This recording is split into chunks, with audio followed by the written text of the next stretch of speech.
Bienvenidos a la revista Literal y a este encuentro que llamamos Condiciones Materiales y la búsqueda de lo real.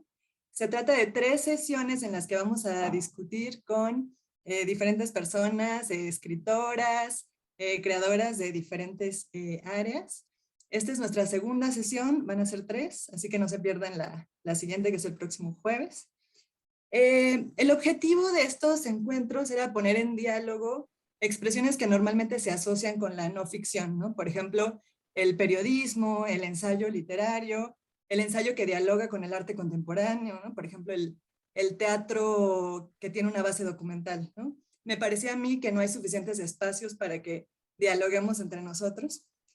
Y en la primera sesión, en la que tuvimos a Lázaro Gavino Rodríguez, a Laura Sofía Rivero, a Diego Rodríguez Landeros y a Patricia Salinas, empezamos a reflexionar sobre la línea difusa entre la ficción y la no ficción, ¿no? Lo incómodo que es esta separación a veces, ¿no? Por ejemplo, Lázaro decía que para él la ficción es una herramienta para aproximarse a lo real, ¿no? A la realidad.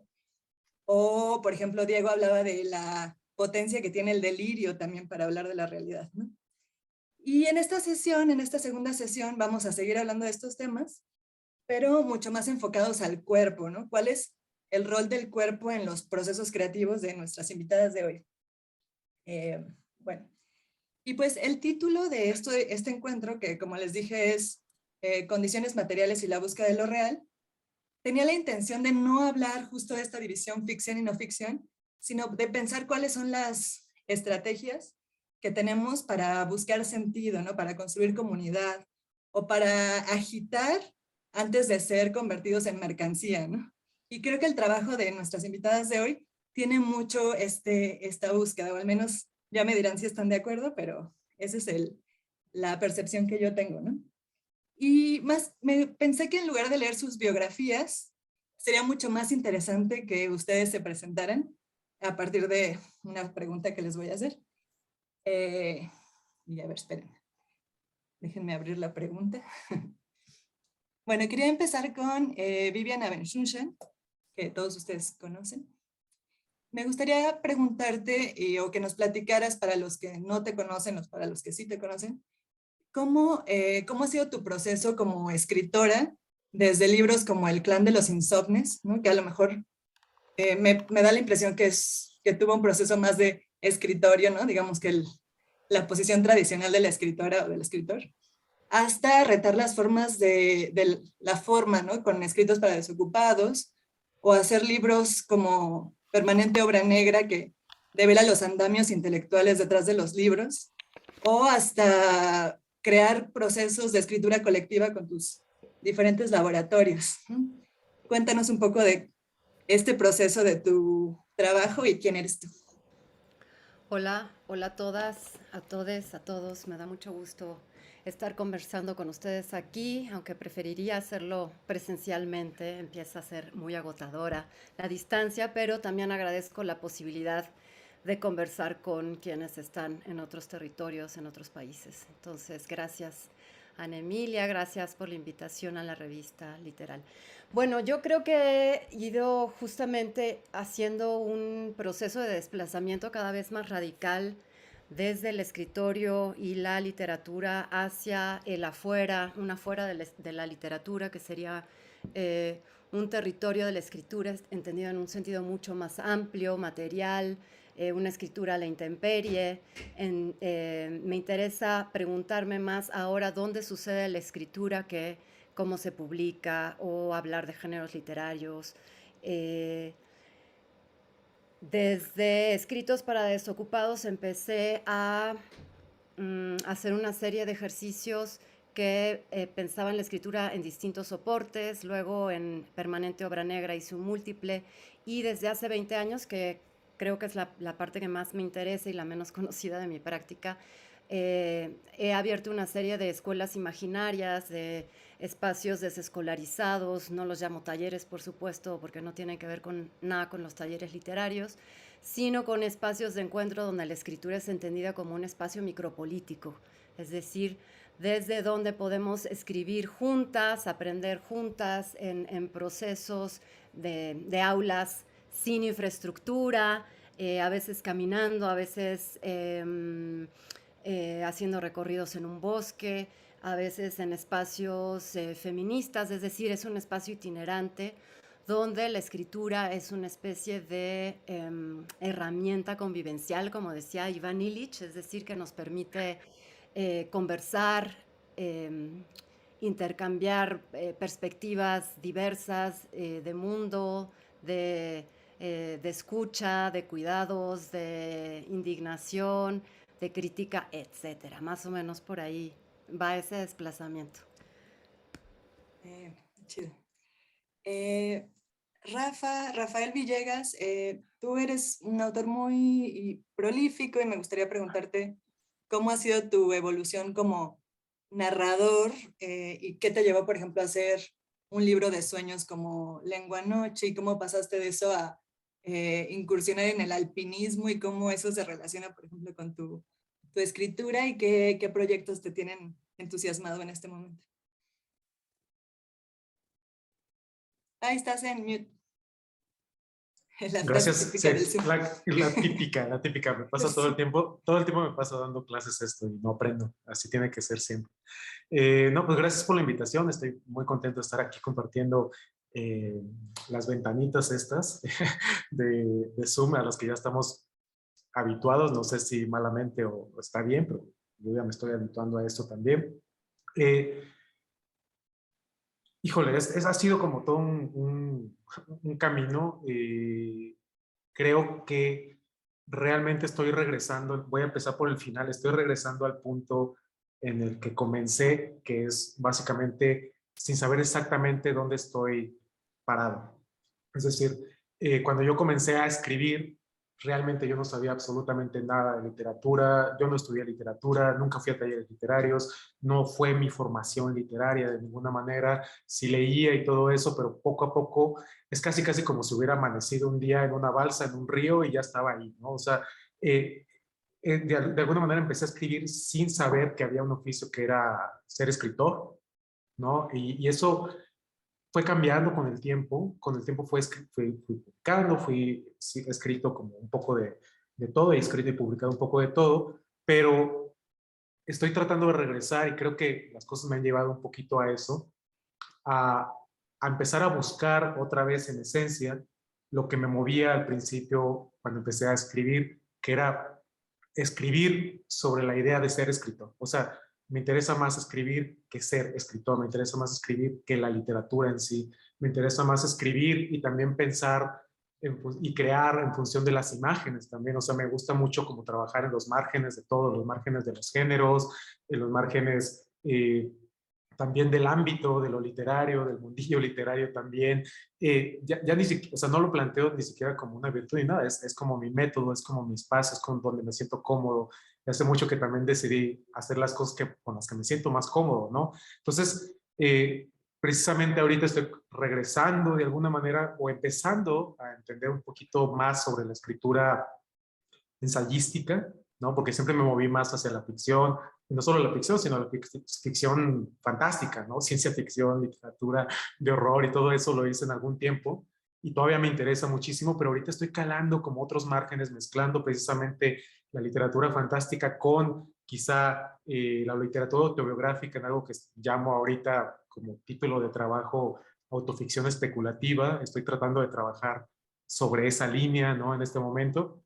Y lo que planteas, lo que dices del montañismo, pues sí, es algo que empecé a hacer ahora en la pandemia. Para mí es una recuperación de algo que hacía también de niño, que era subir cerros, pero ahora ya lo hago de otra manera, de una manera amateur, pero muy seria también. Y definitivamente esto me está llevando a pensar constantemente sobre las condiciones de lo físico, lo natural, el cuerpo y la creación y la escritura en específico. Estoy haciendo de manera paralela escritura y fotografía y estoy tratando de mezclar todo eso en un proyecto cerrado, ¿no? Genial, muchas gracias.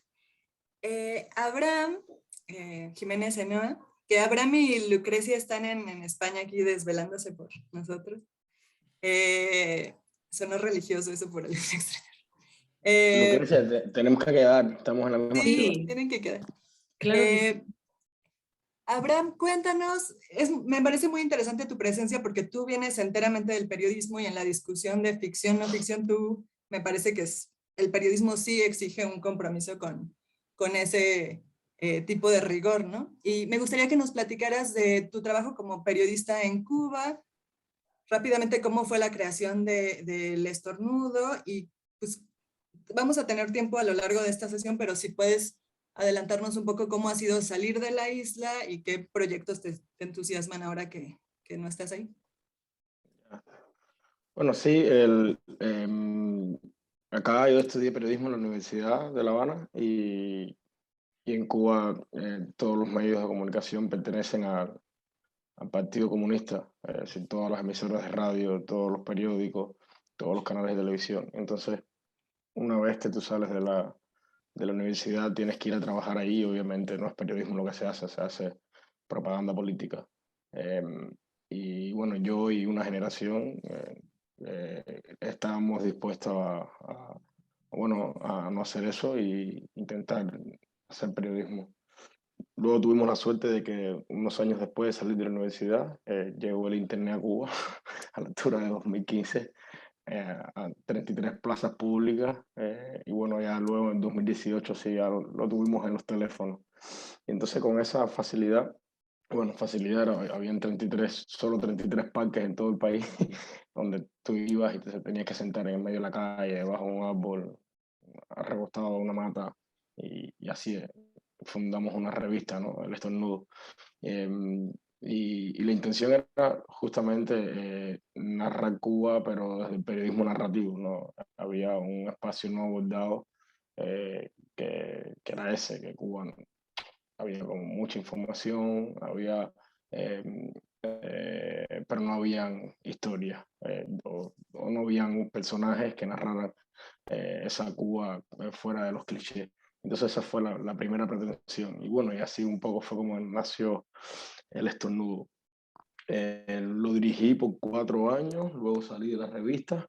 Y bueno, recientemente he tenido que salir del país por presiones, por represión, un poco lo que pasa en los contextos autoritarios, los contextos donde no hay antidemocráticos, ¿no? Donde ejercer el periodismo tiene un precio.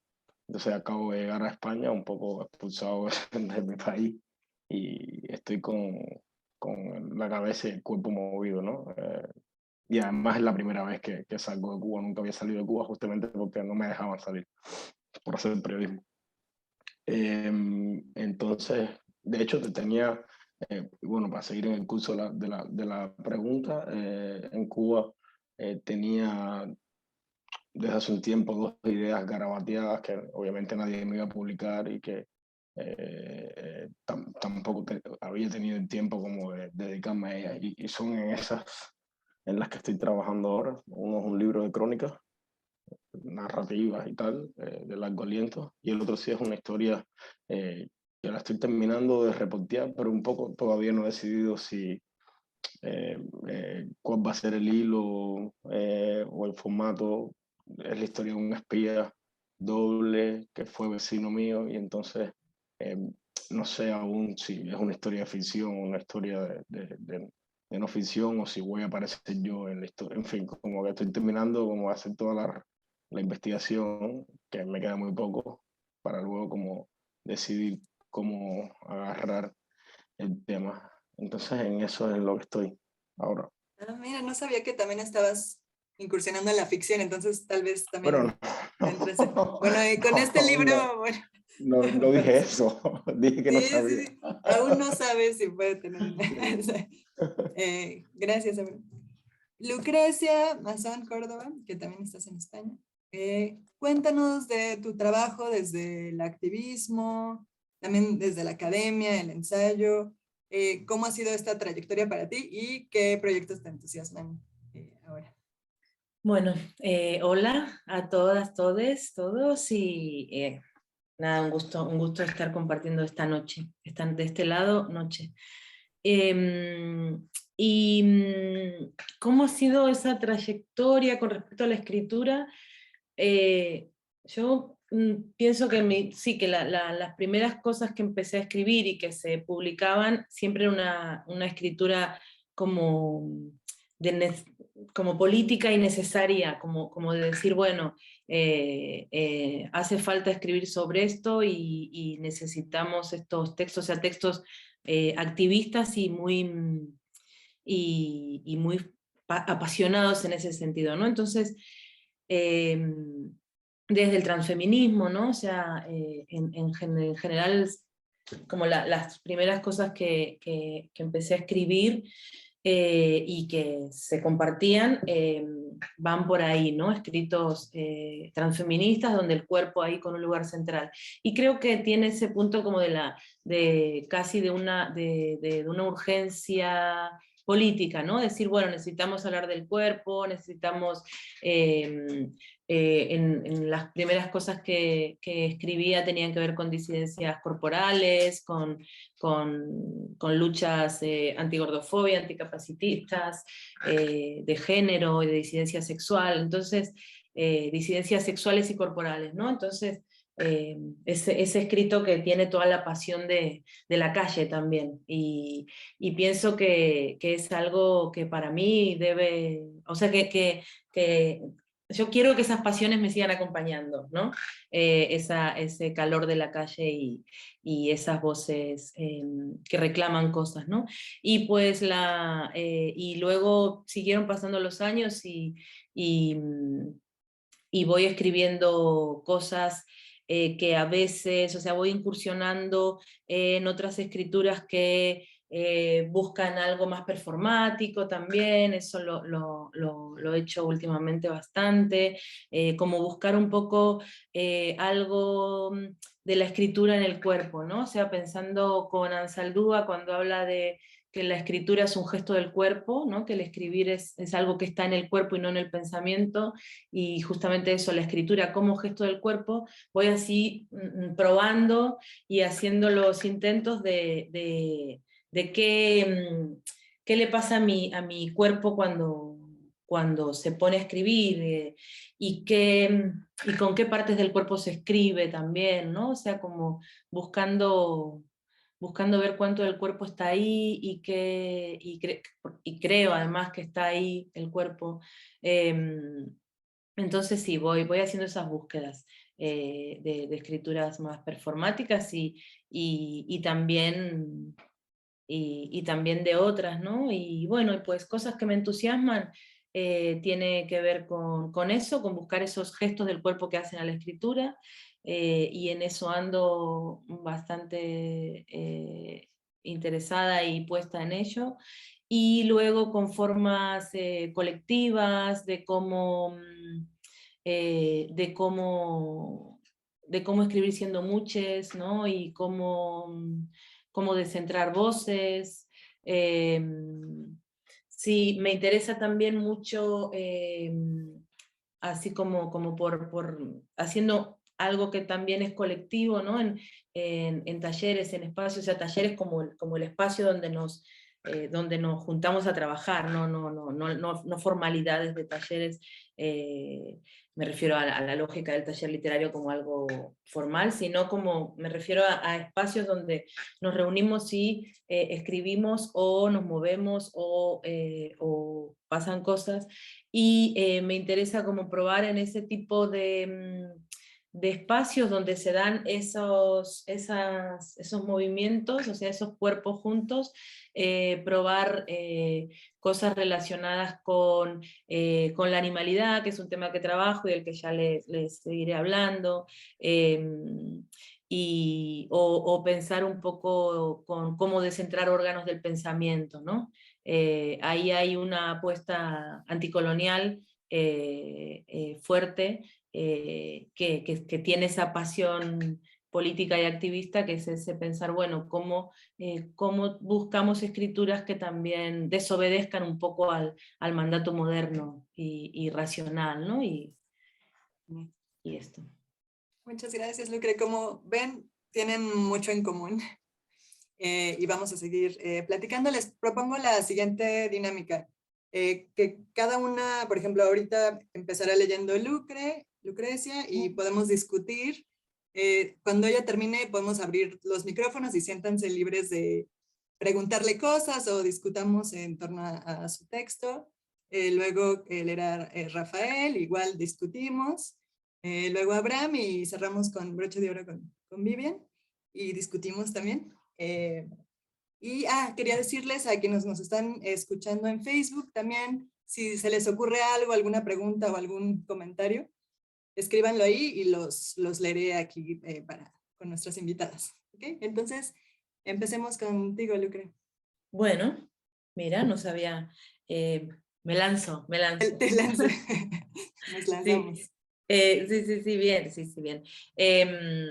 Así después puedo seguir más tranquila tomando la copita de vino, porque a esta hora es lo que toca, ¿no? Tomarse una copita de vino después de un día largo, donde justamente estuve en un espacio, o sea, dando una clase, y donde esto que les contaba antes, que éramos así varias gente escribiendo nuestras cositas y moviéndonos por el espacio y ver qué pasaba ahí. Bien, entonces por eso es un día cansado. Y bueno, lo que voy a leer es algo que tiene ya su tiempo, sus añitos, y yo indago bastante sobre un pensamiento al que le llamo rumiante, y voy a partir de mi relación con las vacas, y a su vez la vaca, mi relación con las vacas por mi vida rural de infancia, y en la actualidad cuando voy a estar con mi familia también eso es así. Y entonces ahí la vaca es alguien con quien pienso, con quien escribo, con quien hago, ¿no? Y luego la vaca no es solo la vaca, sino muchas más cosas que salen ahí, ¿no? Que empiezan a estar y a ser parte. Por ejemplo, la sequía, ¿no? Es también otro elemento con el que se vuelve central a la hora de plantear estos escritos. Y esto, como les digo, se llama epistemología rumiante, y fue escrito, bueno, fue publicado en 2017 y escrito entre el 15 y 16 y así. Y luego ha tenido sus siguientes... he escrito cosas donde revisito este texto haciendo un paseo por los estómagos de la vaca, ¿no? O sea, tomo los estómagos y voy como descarnando trozos de este texto y visitando, revisitando y volviendo como haciendo ese ejercicio de rumia. Esto es en otro texto que tengo, pero que se llama Mondongo Exercise, pero el que les leo ahora es Epistemología Rumiante, que es ese que da como comienzo en 2015 a este andar pensando con vacas y territorio y sequía y peludos, de animales peludos. Bien, el rumiante es para mí una vaca. Siempre digo que durante mi infancia socialicé más con vacas que con personas. Eran los 80 en la Pampa Seca Argentina, una región árida, muy fría en invierno y muy calurosa en verano. Una zona de extremos, a pesar de presentar una geografía inquietantemente aburrida. Desde mis ojos de niña, todo era inmenso y todo era igual a todo. Sería por eso que se dice que la infancia es pura espacialidad, que no hay tiempo. Las vacas pastaban, cada día hacían lo mismo. Yo pensaba si un día me pasarían cosas, si un día tendría una vida excitante como veía que era la vida de la gente de la tele que solo podíamos ver si había habido el viento suficiente que las cargara a las baterías, y esto era porque en la Pampa Seca la luz eléctrica era un lujo de algunos, ¿no? Mientras tanto, mi tarea cada día, y siguiendo esta misma idea de repetición en la inmensidad, era ir a buscar las vacas para que se acercaran al corral y así mi papá poder ordeñarlas. El andar de las vacas se quedó guardado, muy guardado en mis retinas. Andan lento, andan juntas. También vaca es un insulto al que siempre como gorda temí.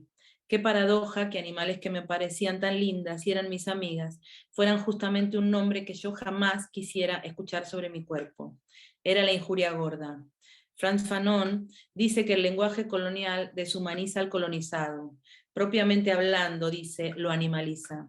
y que en realidad el lenguaje del colono, cuando habla del colonizado, es un lenguaje zoológico que refiere constantemente al bestiario. Cito, esos rostros de los que ha desaparecido toda humanidad, esos cuerpos obesos que no se parecen ya a nada, esa cohorte sin cola ni cabeza, esos niños que parecen no pertenecer a nadie, esa pereza desplegada al sol, ese ritmo vegetal, todo eso forma parte del vocabulario colonial.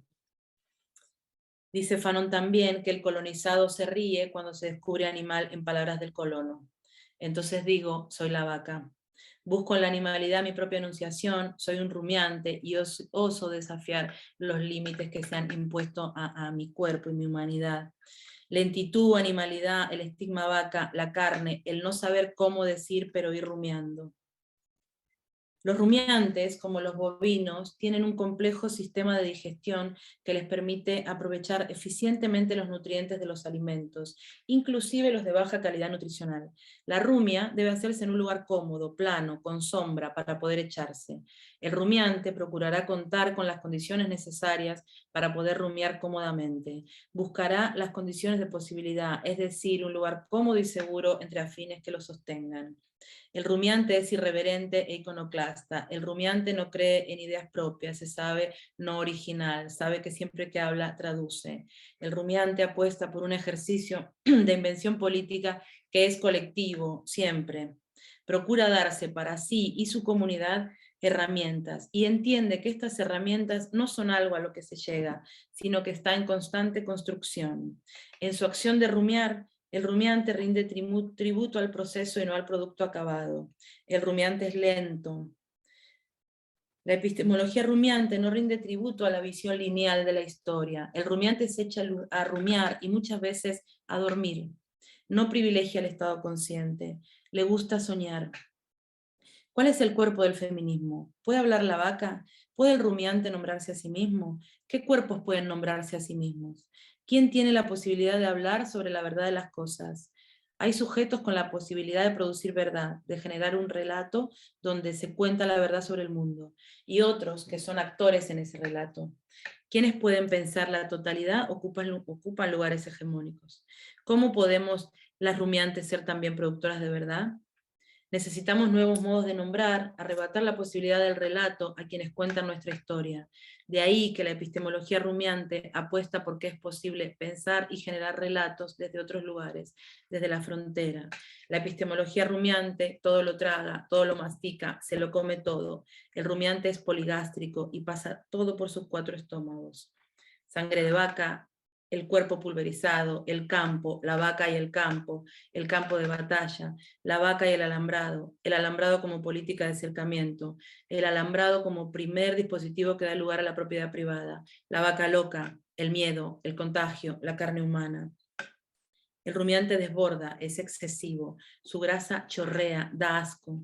El rumiante es la vaca que no la perra, no es esbelta ni de movimientos calientes, su movimiento es tal vez menos sexy, pero la vaca también sabe ir hasta abajo. Y sigo, nuestro rumiante no se apura, se resiste a la velocidad y tampoco quiere vencer. El método rumiante es lento, perezoso, poco productivo, poco sexy, grande, excesivo, de cuero muy duro, poco delicado, poco refinado, camina lento, es ocioso, dejado, abandonado a sus formas. El rumiante rechaza la concepción del tiempo lineal y de la historia basada en el progreso, rechaza la idea de un tiempo que es cronológico, unilineal y medible. El rumiante no cree en metas, no piensa en que los finales deban ser necesariamente placenteros ni felices. El pensamiento rumiante tiene estrías, que son grietas, donde habitan sus contradicciones. Es la carne dividida, las marcas quedan y las estrías surcan la piel. Y sigo adelante con los fragmentos, así voy cerrando. El rumiante no consume, el consumo tiene que ver con la velocidad, con lo que se percibe y vive el tiempo. El rumiante rompe con las lógicas de productividad y velocidad. Y está aquí su resistencia. Sabe que hay algo del placer de la lentitud que nos salva. El rumiante no consume, pero sí es cruelmente consumido. Y el feedlot representa sus pesadillas. El rumiante tiene un ritmo y ritualiza su ritmo. El rumiante curiosea. Conocer es comer y masticar. Rumiamos colectivamente, logramos un ritmo, lento siempre, de ese rumiar. El rumiante incorpora a su método la percepción corporal, y si la tormenta será brava, sabe que solo se salvará reuniéndose con el resto de vacas, agrupándose. Las vacas afrontan la tormenta en movimiento y aguardan juntas. Mi papá, que trabaja con vacas desde que tiene memoria, me contó que ellas predicen las tormentas de granizo, que son las tormentas más duras, las que destruyen sembrados si es que están altos. Las vacas saben que caerá piedra y empiezan a correr por el campo, de una punta a la otra, me explica mi papá. De esta manera, todas están enteradas de lo que se viene, todas están avisadas. En el momento de estar casi por caer la piedra, se agrupan en un círculo resguardando las cabezas, un círculo de vacas que agachan la cabeza y ponen el lomo para soportar la piedra. Así las vacas se salvan juntas, y sus lomos curtidos soportan la piedra. Si se han encontrado, ninguna morirá. Los lomos se golpean, pero resisten. El rumiante es también un herrero, forja herramientas. Estas se forjan a fuego y machacando. Con esta técnica, nuestro rumiante busca hacerse de una serie de artefactos, utensilios, herramientas políticas y colectivas con las que sobrevivir. Somos rumiantes salvajes y nos escondemos tras los árboles, pastando y aguardando el momento, algún momento. El rumiante, su carne, su cuero, su lengua, su grasa y sus 4 estómagos reclaman soberanía. Muchas gracias. Y eran fragmentos, ¿no? Sí, quería decir que vamos a publicar el texto entero en Literal para que lo puedan leer completo, porque también visualmente tiene esto de rumiar, de le escribes todo el texto y luego regresas a ciertos fragmentos y que van pasando por los estómagos de la vaca, lo tienen que ver y leer completo. Pues abramos los micrófonos y no sé cómo les resuena esto en su propio trabajo o qué piensan. Sí, un montón, un montón. Me ha encantado, me ha enchinado un poco los vellitos de los brazos, y siento sobre todo una gran afinidad con la lentitud rumiante, con la irreverencia rumiante, con la no linealidad rumiante. Me parecen todas formas de contestar en acto, desde los estómagos a, bueno, a la historia del patriarcado, para decirlo rápido, y no detenernos demasiado, y a los ritmos contemporáneos, a los ritmos del capitalismo. Me parece que también hay un gran sentido del humor en el texto, ¿no?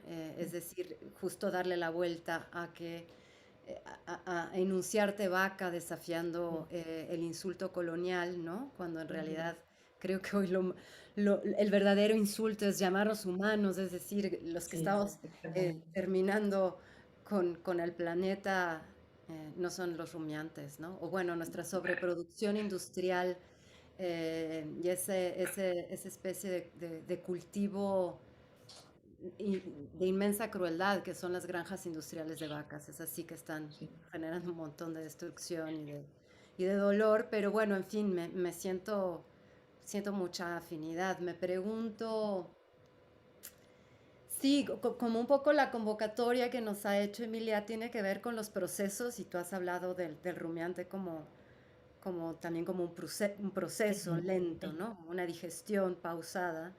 Te quería empezar por preguntar sobre tus procesos de escritura, ¿no?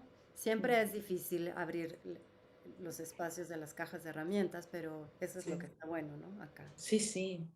Eso es lo que interesa, lo que importa. Sí, a mí me parece que que justamente tiene algo rumiante también ese abrir los procesos, porque es ese como sacar las tripas, ¿no? O sea, como un gesto ahí un gesto de abrir, un gesto de sacar órganos. Y yo creo mucho en esas formas, en cuando abrimos y cuando le damos lugar a eso que hace el proceso, eso que hace ese hacerse de la cosa más que lo que luego es la cosa, porque creo que la cosa no es sin todo eso que ha estado pasando antes, ¿no? Y que en ese momento también eso ya está haciendo. cuando está sucediendo. Por eso me interesa ese movimiento casi espiralado de la rumia, donde además hay un ir y venir, ¿no? Entonces mis procesos de escritura son lentos también, como la rumia misma, aunque de repente también puede pasar que hay cosas que salen más rápido y, pum, y salen y salen. Pero a mí me gusta creo mucho además como metodológicamente en escritura y en otras cosas también, en cualquier proceso artístico y en la vida, o sea, como en ese echarse a que el pasto pase por la panza, ¿no? O sea, creo mucho en dejar ese rato, en ese tiempo que es lento, y también como proceso que sí creo que hace a la escritura, puede ser tal vez el tomarme tiempos lentos de mirar las cosas, ¿no? O sea, un tiempo lento de observación, con una cierta cautela, ¿no? O sea, y sí, me gusta como a nivel de proceso mío de escritura, ese decir, bueno, no todo tiene que ser digerido y entendido, ¿no? O sea, también atrevernos a que de repente no todo tiene que tener explicaciones absolutamente convincentes, y hay algo de ese proceso que me gusta hacerlo, y que me gusta también convocar hacia esas formas, que son las que creo que hay un gesto anticolonial también ahí, en la no necesidad de que todo esté explicado, ni que haya palabras concretas para todo, ¿no? O sea, como de repente trabajar también asumiendo dimensiones de lo inconmensurable, de lo ininteligible. Entonces en mis procesos de escritura eso está presente también. O sea, el que de repente hay algo que está ahí pasando, y lo estoy diciendo de esa manera, y tal vez no hace el sentido que va a ser después, o hay un tiempo que va ahí transcurriendo, ¿no? Y digo, en este texto digo algo que es el no saber cómo decir, pero ir rumiando. Creo que ahí, que en mi método está eso también un montón. Bueno, las palabras irán llegando, pero hay justo ese gesto del cuerpo, como decía antes, que ya está escribiendo, ¿no? Y está pasando. Como ven los demás. De pronto mi rol es el de apresurar, lo cual es totalmente contradictorio a lo que estamos hablando. Déjanos rumiar aquí esto, Emilia, por favor. Ojalá los que nos ven sigan este ritmo y se queden hasta el final. No sé si puedo tomar la palabra, Ana Emilia. Adelante. Bueno, para empezar, el texto de Lucrecia me parece magnífico, pero además resuena muchísimo en mí, y creo que puede resonar también de manera muy específica en todos los que hemos experimentado o vivido la experiencia de habitar un cuerpo gordo. Y en todo esto de habitar un cuerpo gordo, que es un asunto sobre el que he pensado muchísimo y sobre el que estoy más clavado incluso ahora mismo que hace años, me parece como algo brillante, que no lo había pensado así, pero que ahí es una de esas ideas que dices, claro, ahí estaba, y Lucrecia tiene que venir a decírmela, que es esta relación de la gordura con la animalidad. Que no siempre la pensamos, no sé, se piensa luego la gordura desde la monstruosidad, por ejemplo, ¿no? Pero la idea de la animalidad, y me parece potentísimo este momento en el que dices, en el que como que le dan la vuelta a esa violencia colonial, ¿no? Esa violencia del nombrar al cuerpo gordo como animal, y hablas de la animalidad de mi propia enunciación, ¿no? O sea, eso me parece como esencial, y me hizo pensar muchísimo. Aquí a lo mejor va a parecer que me salgo a otro lado, pero sí tiene que ver. Me acordé de 1984 de Orwell, que sabemos esta historia y siempre se ha tratado de muchas maneras, sobre todo para hablar de totalitarismos y demás. Pero hay un aspecto de esa novela y también de la adaptación que se hizo al cine, que a mí me llama mucho la atención, que es, es ese momento en el que se intenta, o en el que el partido intenta acabar con la agencia y la rebelión de Winston, el protagonista, para escribir su propio diario, para tratar de dar una experiencia del tiempo, porque el partido se encarga de eliminar el pasado y el futuro y todo vive en un presente ahí como muy raro. Pero a mí lo que más me interesa, y eso lo pienso más con la adaptación de la película donde salen John Hurt y Richard Burton, es el momento el momento del momento específico en el que el partido ejerce violencia sobre Winston para acabar con su rebelión, y que consiste precisamente en volverlo un cuerpo. En la película esto es muy evidente porque agarran a John Hurt después de torturarlo física y psicológicamente, y Richard Burton lo muestra a un espejo y lo coloca como diciéndole, esto eres un cuerpo, ¿no? Es nada más esto. Y entonces a ti no puede atravesarte la experiencia del tiempo, no puede atravesarte la experiencia del lenguaje, no puede atravesarte la experiencia de la historia ni de lo humano, ¿no? Entonces, ahí esa escena siempre me descorazonó, en el sentido de, habitando un cuerpo gordo, de repente uno siente que lo que te señala la sociedad es que eres esencialmente un cuerpo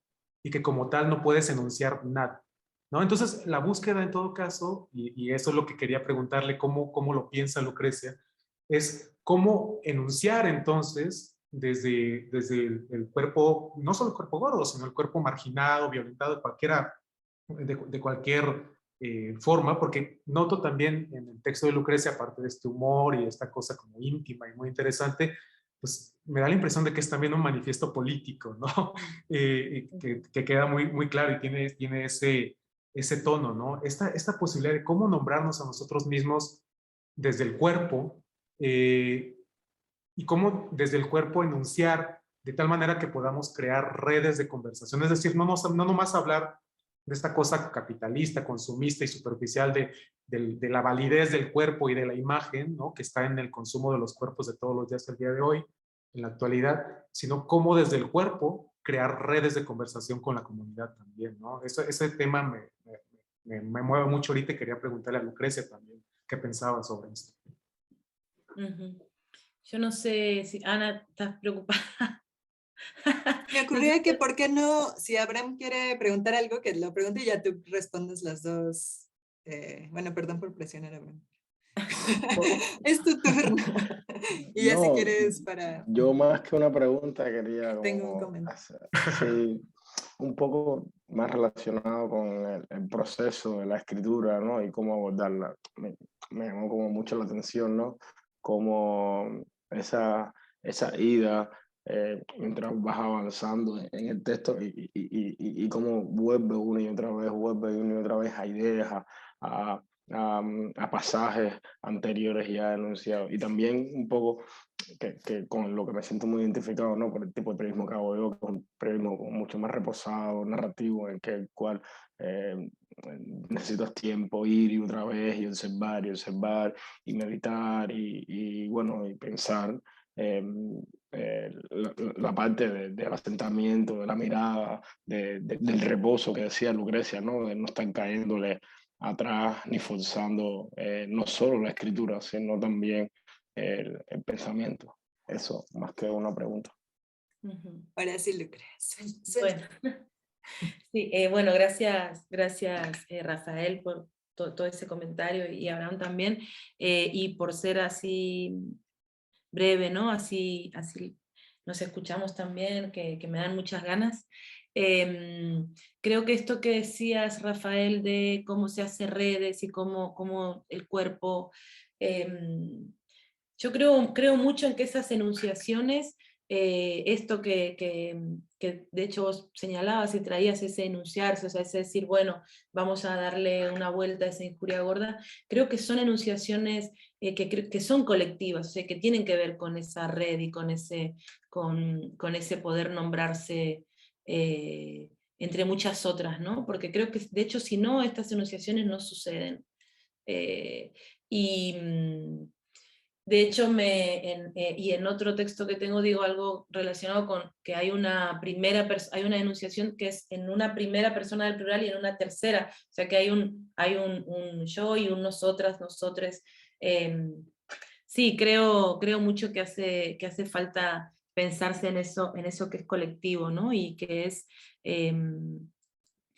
que también en otro momento el texto dice como que se sabe que no tiene ideas originales, o sea, este rumiante sabe que no está hablando que no está diciendo por primera vez nada, ¿no? Y me parece que ahí hay toda esa potencia de pensar con, ¿no? Y de hecho la vaca es otro ser con el que pienso, o la sequía es otro ser con el que pienso, que está más presente en otro texto, y todo lo que hace a ese suelo que estamos pisando en ese momento que estoy con esas vacas, pero también esos son seres con los que estoy pensando y escribiendo, pero también muchas y muchos y muchos compañeros de infinitas horas de estar ahí al calor de eso que hace, fogueándonos en eso que son los espacios activistas y como decía antes, de esas pasiones que espero siempre me acompañen, porque creo que hay una cera ahí que es entre muchos, que creo que hay ese foguearse, ¿no? Esos cuerpos haciendo juntos tiene que ver con eso que está pasando en algo que no es uno ni una, sino esa potencia de lo que toma formas de lo múltiple, ¿no? Bien. Pues vamos a seguir hablando de esto. Igual no volveremos rumiaremos en este tema. Rafael, Rafa, ¿quieres seguir? Sí. A leer tu texto. Ok. Bueno, este es un texto algo extenso, entonces lo que hice fue seleccionar ciertos párrafos, aprovechando que hay cierta discontinuidad entre cada uno de ellos, o sea, no hay exactamente una continuidad, y seleccioné alguno de los párrafos del texto. Es un texto que escribí un día y medio antes de que mi papá muriera. Mi papá murió hace un par de meses de cáncer en un hospital, y lo escribí después, justo después de salir de una guardia nocturna en el hospital, y mi papá murió al otro día. Entonces un poco como que le escribí a él este texto, y pues bueno, es esto.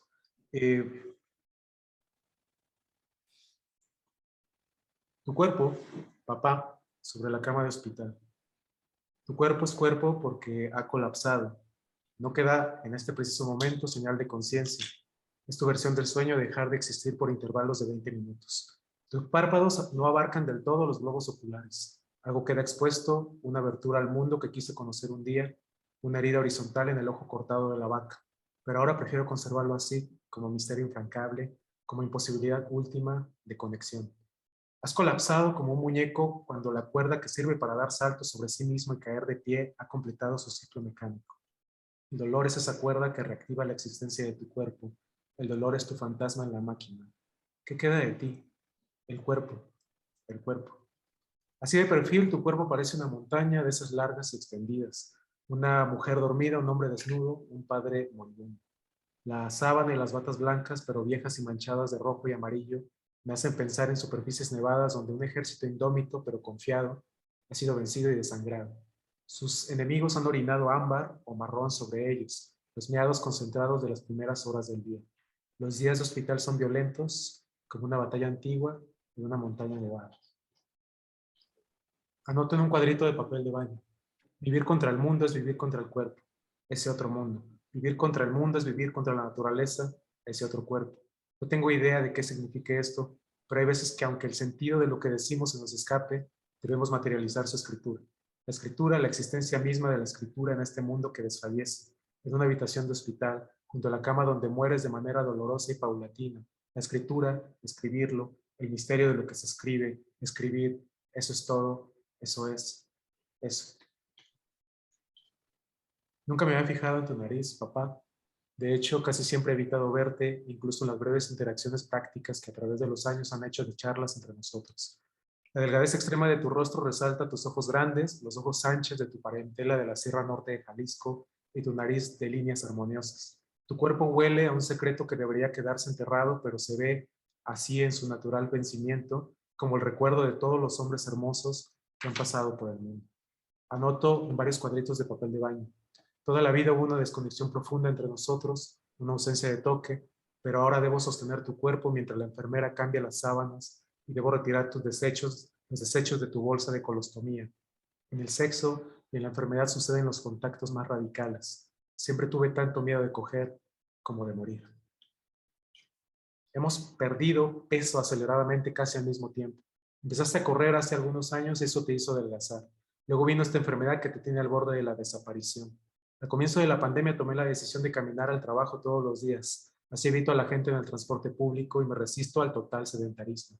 Camino durante 2 horas diarias de ida y vuelta. Luego extendí mis rutas, sobre todo con el pretexto de visitar lugares de comida que no llevan a mi domicilio. Al alcance de mis pasos se amplía 3 kilómetros, 6 kilómetros, 12 kilómetros, 21 kilómetros. Pareces orgulloso de que me mueva cuando te enteras de que lo hago. Empiezo a registrar mis recorridos por la ciudad. Veo tutoriales de Photoshop y me las arreglo para empalmar las líneas de mis rutas. No soy repetitivo. Al parecer camino siempre por rutas distintas. Prefiero descubrir un poco del mundo que me rodea. Camino porque mi verdadero oficio, papá, es el de explorador. No te había dicho porque tampoco lo sabía. Apenas lo descubrí. Anoto en un cuadrito de papel de baño. Los pasos amoldan la tierra y el camino erosiona el arco de mi pie. Las pisadas me conectan con el cuerpo. El cuerpo es doble, es aquí y allá, es afuera y adentro. Soy yo y es eso, es mi voz, el silencio del territorio. Tu cuerpo de perfil sobre la cama de hospital, bajo las telas de sábanas y bata de liste, es semejante a una montaña nevada, vieja y nevada, enferma y nevada, lista para morir y nevada. Es como el mundo redondo y punto, es lo que hay. Tu cuerpo extendido y colapsado, tus ojos grandes en blanco, tus pies de uñas tiesas y dedos tensos, la luz que ilumina a lo largo del día diferentes puntos de tu cuerpo, tu estómago inflado por su incapacidad de evacuar, la bolsa de colostomía perfectamente limpia, los dolores insoportables de tu vejiga, los dolores que te mantienen despierto, despierto al mundo como es, el mundo que es silencioso, mudo. Te retuerces y gritas mientras yo hago todo lo que hay que hacer en estos casos. Levantar la sábana, preparar papel, cambiar pañal, tener paciencia, limpiarte, darte agua y luego tus audífonos para que sigas escuchando radio, las noticias de un país y un mundo que se caen a pedazos, como tú que colapsas pero no duermes. ¿Sueñas acaso? ¿Has soñado alguna vez? Habitas el mundo y te aferras a él. Estas son las fichas que me tocaron, dices, y las voy a usar. No hay más. No hay tiempo que lamentarse, no hay espacio para retroceder. Qué diferentes somos.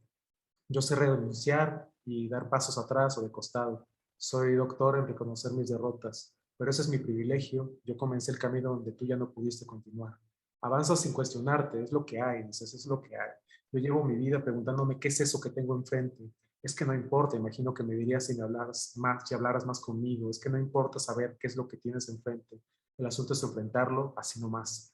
Has vivido así nomás, papá. La vida para ti es un camino que hay que andar y ya. Déjate de pendejadas, imagino que me dirías, déjate de pendejadas y ve lo que hay enfrente. Es horrible y no tiene lengua, pero es lo que hay. Anota en un cuadrito de papel. Lo que hay, entonces, es el silencio de las cosas. Lo que queda, entonces, es habitar el silencio. Anota en otro cuadrito de papel. Necesitamos testigos de nuestro paso por el mundo. Esa es la forma más esencial de conexión. No entiendo cómo algunos logran escribir junto al lecho de muerte de alguien. Lo he intentado, pero fracaso. Apenas encuentro el tono, el ritmo, la voz o el tema y tengo que parar por alguna urgencia de tu cuerpo moribundo. La muerte se opone a mi escritura. Apenas logro unas pocas anotaciones en cuadritos de papel de baño. Siempre escribí contra algo, casi siempre contra mí, contra mi cuerpo gordo. Escribía para escapar del cuerpo de la misma manera que iba al cerro para escapar de casa. Ahora no quiero escapar del cuerpo y todo lo que quiero es estar en casa. Ya no sé cómo escribir y desconfío de lo que parecen que saben demasiado sobre cómo hacerlo. Escribir para mí es un laberinto fantástico y un crucigrama de periódico. Solo puedo amar lo que no sé de verdad, lo que se me escapa, el misterio que no dilucido. Anoto en un cuadrito de papel de baño, perderse es dudar de los límites entre el cuerpo y el territorio sobre el que nos desplazamos. Perderse es la conexión última con el espacio. Si se mira de cierta manera, papá, tu cuerpo es paisaje. Ahí están las piernas ligeramente abiertas y dobladas, ahí los pies rígidos y callosos, Hay el abdomen inflamado, hay el pene y los testículos que procuras esconder como puedes, como paraje secreto. Hay los brazos de piel flácida ya no tan velludos como antes. Hay tu dentadura en un vaso comunicante con un gran sistema geosemiótico que no puedo abarcar de una sola mirada. Hay tus ojos cerrados y tu cabello lacio y tu cuello cortado por la nueva rasuradora que recibiste en Navidad. Noto que miro tu cuerpo como si extendiera sobre una mesa metálica una serie de fotografías en blanco y negro, duramente contrastadas, una suerte de pornografía médica que haría las delicias de Bala. Tu cuerpo, papá, es una montaña sin prominencias notorias, lo que indica que el tiempo y la violencia de los elementos lo han erosionado. Es una montaña vieja, pero no tanto. Es una montaña protegida por un oso único, el último de aquella manada que protegía a otros hombres que sabían, como tú, avanzar sin dudarlo. Yo no puedo ser así, papá, no puedo y no quiero, pero ¿sabes qué? Quiero a tu oso, quiero que algo me proteja porque te quiero contar todo lo que sea ahora es vulnerable. Me he pasado de vigor toda la vida, ahora quiero aceptar la fatiga. Préstame a tu oso, mira, para dejarlo en la entrada de mi casa, para que se eche junto a mi cama demasiado grande para uno, para que me acompañe si un día, como tú, desfallezco en un hospital. Agrego al mismo cuadrito de papel de baño. Perderse no es la conexión última en el espacio, desaparecer. Hay que desaparecer en el cuerpo inconmensurable y cortado del mundo. Gracias, Rafa, por compartirnos algo tan íntimo y pues que te pone tan vulnerable, ¿no? Sí. Y pensaba en una parte del texto de Lucrecia en el que habla de un artista mapuche, Baeza, ¿se apellida? Paula Pailamilla, Baeza Pailamilla, sí. Paula Pailamilla. Que habla del peuma, ¿no? Como si bien como el sueño como un espacio que activa la realidad. ¿No? Sí, el sueño como territorio, dice Paula tiene un corto que se llama Bufco y dice que el peuma como algo, como el sueño que es algo que también es territorio, ¿no? Y pensaba en el sueño como ese territorio del inconsciente colectivo donde todos podemos coincidir en lo que significa la pérdida de la figura paterna o del padre, y quería preguntarte sobre tus sueños en este proceso de escribir y estar junto a tu padre en este momento, cómo los sueños también forman parte de esa activación de la realidad o ese procesar y conectarse con un territorio y con una comunidad psíquica que ha experimentado lo mismo por toda la humanidad, ¿no? Bueno, sí, igual como para contextualizar, es que hace un par de años publiqué un diario de sueños, que son sueños que escribí desde niños, desde 1985 hasta el 2019. Este es justo, Lengua Noche. Y nada, es un registro obsesivo de cuadernos y cuadernos y cuadernos llenos de sueños que tengo apuntados, como les digo, desde niño. Entonces, yo no le había dado como mayor intención o mayor interés, o sea, yo los anoto los sueños desde siempre y jamás lo pensé como un proceso o como, nunca lo pensé para ser leído por nadie, ni lo pensé como un ejercicio literario, ni nada. Es algo que empecé a escribir antes de pensar en escribir literatura y demás. Entonces yo lo pensé y sí me di cuenta en algún momento cuando ya reuní todos estos sueños que estaba haciendo una especie como de arqueología de mí mismo. Yo nunca me acerqué, no, o sea, nunca estuve cerca de procesos autobiográficos, nunca estuve cerca de escrituras del yo, íntimas, etcétera. Siempre escribí de otra manera, ficción de otra manera. Y lo que me interesó ahora fue precisamente cómo encontrarme a mí mismo a partir de los sueños. O sea, era como estar encontrando como un archivo ajeno a mí. O sea, de verdad, yo no recordaba ninguno de los sueños. Cada que anoto un sueño, yo lo olvido completamente, ¿no? Pero queda guardado ahí. Y era rarísimo, o sea, para mí era rarísimo, era como que de veras estuviera encontrando el diario de alguien distinto, y bajo ese tono, bajo una especie como de tercera persona, empecé a reescribir los sueños y a colocarlos como en un diario, ¿no? Eso en la introducción del libro, ahí digo, esto va a ser lo más autobiográfico que escribiré en mi vida, pero del plato a la sopa, o sea, del plato a la boca se cae la sopa, porque pues ya un año después ya estoy escribiendo este texto de mi papá y otros textos sobre montañismo y experiencias en la naturaleza y demás, que son completamente autobiográficos. Entonces, no tengo como muy claro también como la relación de de los sueños en todo esto, pero sí sé que para mí la escritura de los sueños es también escritura autobiográfica, pues, de cierta manera, ¿no? Es una escritura también hasta cierto punto impúdica, o sea, me daba muchísimo miedo sacar los sueños a la luz, pues, o sea, un montón de sueños que una amiga por ahí me dijo, oye, si hubiera leído tu libro antes de conocerte, de verdad hubiera preferido no conocerte, porque tienes unos sueños ahí rarísimos que me asustan, ¿no? Como muchísimo. Pero qué bueno que te conozco y sé que eres un buen tipo. Entonces, es esa cosa de riesgo también, del mostrarse completamente en los sueños, me parece que también es una inquietud que tienen o tenemos quienes hemos escrito de alguna manera en clave autobiográfica o en clave de autoficción o en clave de escrituras íntimas, ¿no? Entonces, bueno, ese es el libro al que se refiere Ana Emilia. No sé si alguien más quiere intervenir o... No. Si quieren, pasemos a la siguiente lectura y seguimos discutiendo. Y bueno, Me toca a mí, ¿no? te toca, Abraham, sí. Sí, no, y justo el texto que voy a leer tiene un poco que ver con esto último que decía Rafael. Es un texto que escribí el año pasado en la revista Gato Pardo, donde tengo una columna, y justamente allí fue donde por primera vez empecé a escribir de manera íntima sobre mí, porque es una columna bien personal. Justamente la empecé en el año 2018, porque bueno, una de las editoras de la revista se enteró justamente que no me dejaban salir de Cuba, que estaba en ese encierro forzoso en la isla, y un poco me propusieron en la revista contar ese encierro forzoso, ¿no? Y un poco son todos relatos como sumamente íntimos, autorreferenciales bueno, es un tipo de relato que nunca antes había hecho, ¿no?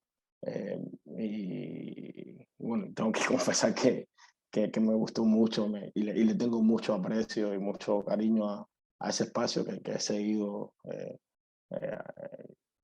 escribiendo. Entonces este texto se llama Mi dealer. Lo otro que tengo que decir es que es también sobre una muerte, pero se llama Mi dealer de internet ha muerto. Supe que me llamaba por lo peor.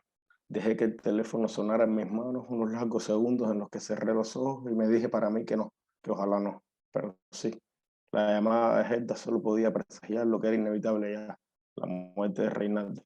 Días antes, Gerda me había llamado por primera vez. No sabía quién era. Su número no lo tenía registrado por lo que tuvo que insistir mucho, unas 7 u 8 veces de manera consecutiva en un mismo lapso de tiempo, para que esa desmedida insistencia me llevara a tomarle la llamada. No suelo responder llamadas de números privados o números que no tengo registrados. Lo hago porque casi siempre la seguridad del Estado, por esa vía, o cita interrogatorios arbitrarios, o llaman para atemorizar con amenazas directas o con absurdos silencios. Entonces esas llamadas las dejo que se ahoguen solas. Tomé la llamada porque era evidente la urgencia de esa persona que estaba marcando mi número una y otra vez sin parar. Te llamo de parte de Reinaldo, que está ingresado y quiere que vayas a verlo lo antes posible. Digo Gerda, la esposa de Reinaldo. Esa misma tarde fui al hospital Calixto García. Fue como aterrizar de pronto en un paraje bélico. Entré por el cuerpo de guardia donde había muchas personas desperdigadas en el suelo encima de cajas de cartones abiertas y de sus propios pañuelos de bolsillo. Otros estaban acostados a lo largo de los bancos metálicos de espera y casi todos estaban padeciendo un calor insoportable al que enfrentaban con pedazos de cartones que hacían la función de abanico. Toda esa gente que ahí estaba tenía el rostro recio y se quejaban sin cesar de la falta de medicamentos y de las malas condiciones del hospital. Había un hedor fuertísimo que se me quedó impregnado en la ropa. El piso estaba sucio, algunas zonas embarradas de sangre. Lo más desagradable era la cantidad de tiras de gasas deshilachadas con manchas oscuras y los algodones usados con costras de piel que había en el piso de los pasillos que van a las consultas. La huella era tremenda y el ajetreo de personas estresantes. Vi a una señora tomar del brazo a un doctor y encararlo con un se ve que no es su hijo y manotearle el rostro sin llegar a tocárselo y volver a decir Así que Cuba es una potencia médica. Si este es el hospital de una potencia médica, yo soy una diosa. Vi a un joven estremecerse de pies a cabeza en una silla porque casi no podía respirar ante la mirada de un anciano que llorando solo atinaba a decirle: ya tu mamá y tu papá están en camino, aguanta, aguanta un poquito, que ya tu mamá y tu papá están llegando. Y vi una doctora con acento sudamericano pararse delante de todas esas personas que estaban en la sala de espera para ser atendidos, decir con un nerviosismo que la hizo tartamudear: sabemos que es desesperante y que los pacientes están sufriendo, pero tienen que calmarse porque nosotros somos pocos y tenemos que atenderlo uno por uno para descartar los padecimientos. No todo es COVID. Sabemos que Cuba está hoy plagada de COVID, pero también está plagada de muchas otras cosas. Entonces, un poco de calma, por favor. En Cuba viven, según el censo de población de 2012, 11.2 millones de personas. Desde hace más de un mes, diariamente se reportan más de 9.000 casos de contagio de COVID-19, lo que, unido a la alarmante falta de medicamentos que hay en el país desde antes de la pandemia, a las condiciones paupérrimas de los hospitales y los centros de aislamiento donde ingresan a los infectados que no están graves, y es una pésima gestión de la pandemia por parte del gobierno. El sistema sanitario cubano está totalmente colapsado ahora. En un inicio, la situación explotó solo en algunas provincias donde los enfermos y los muertos desbordaron los sistemas de salud de esos territorios en particular, pero hoy ya hay problemas nacionales. Las imágenes que salen a la luz todos los días son terroríficas. Gente muriendo en pasillos de hospitales por falta de oxígeno, gente ya muerta en hogares porque no llegó la asistencia médica o una ambulancia, doctores reclamando ayuda desde sus puestos de trabajo porque no tienen cómo salvar ese montón de vidas que le están llegando a sus manos por no tener lo imprescindible para ellos. Morgues de hospitales abiertas, supuestos entierros en fosas comunes en el oriente del país. Un absoluto caos que el gobierno sigue sin reconocer y que está empeñado en esconder.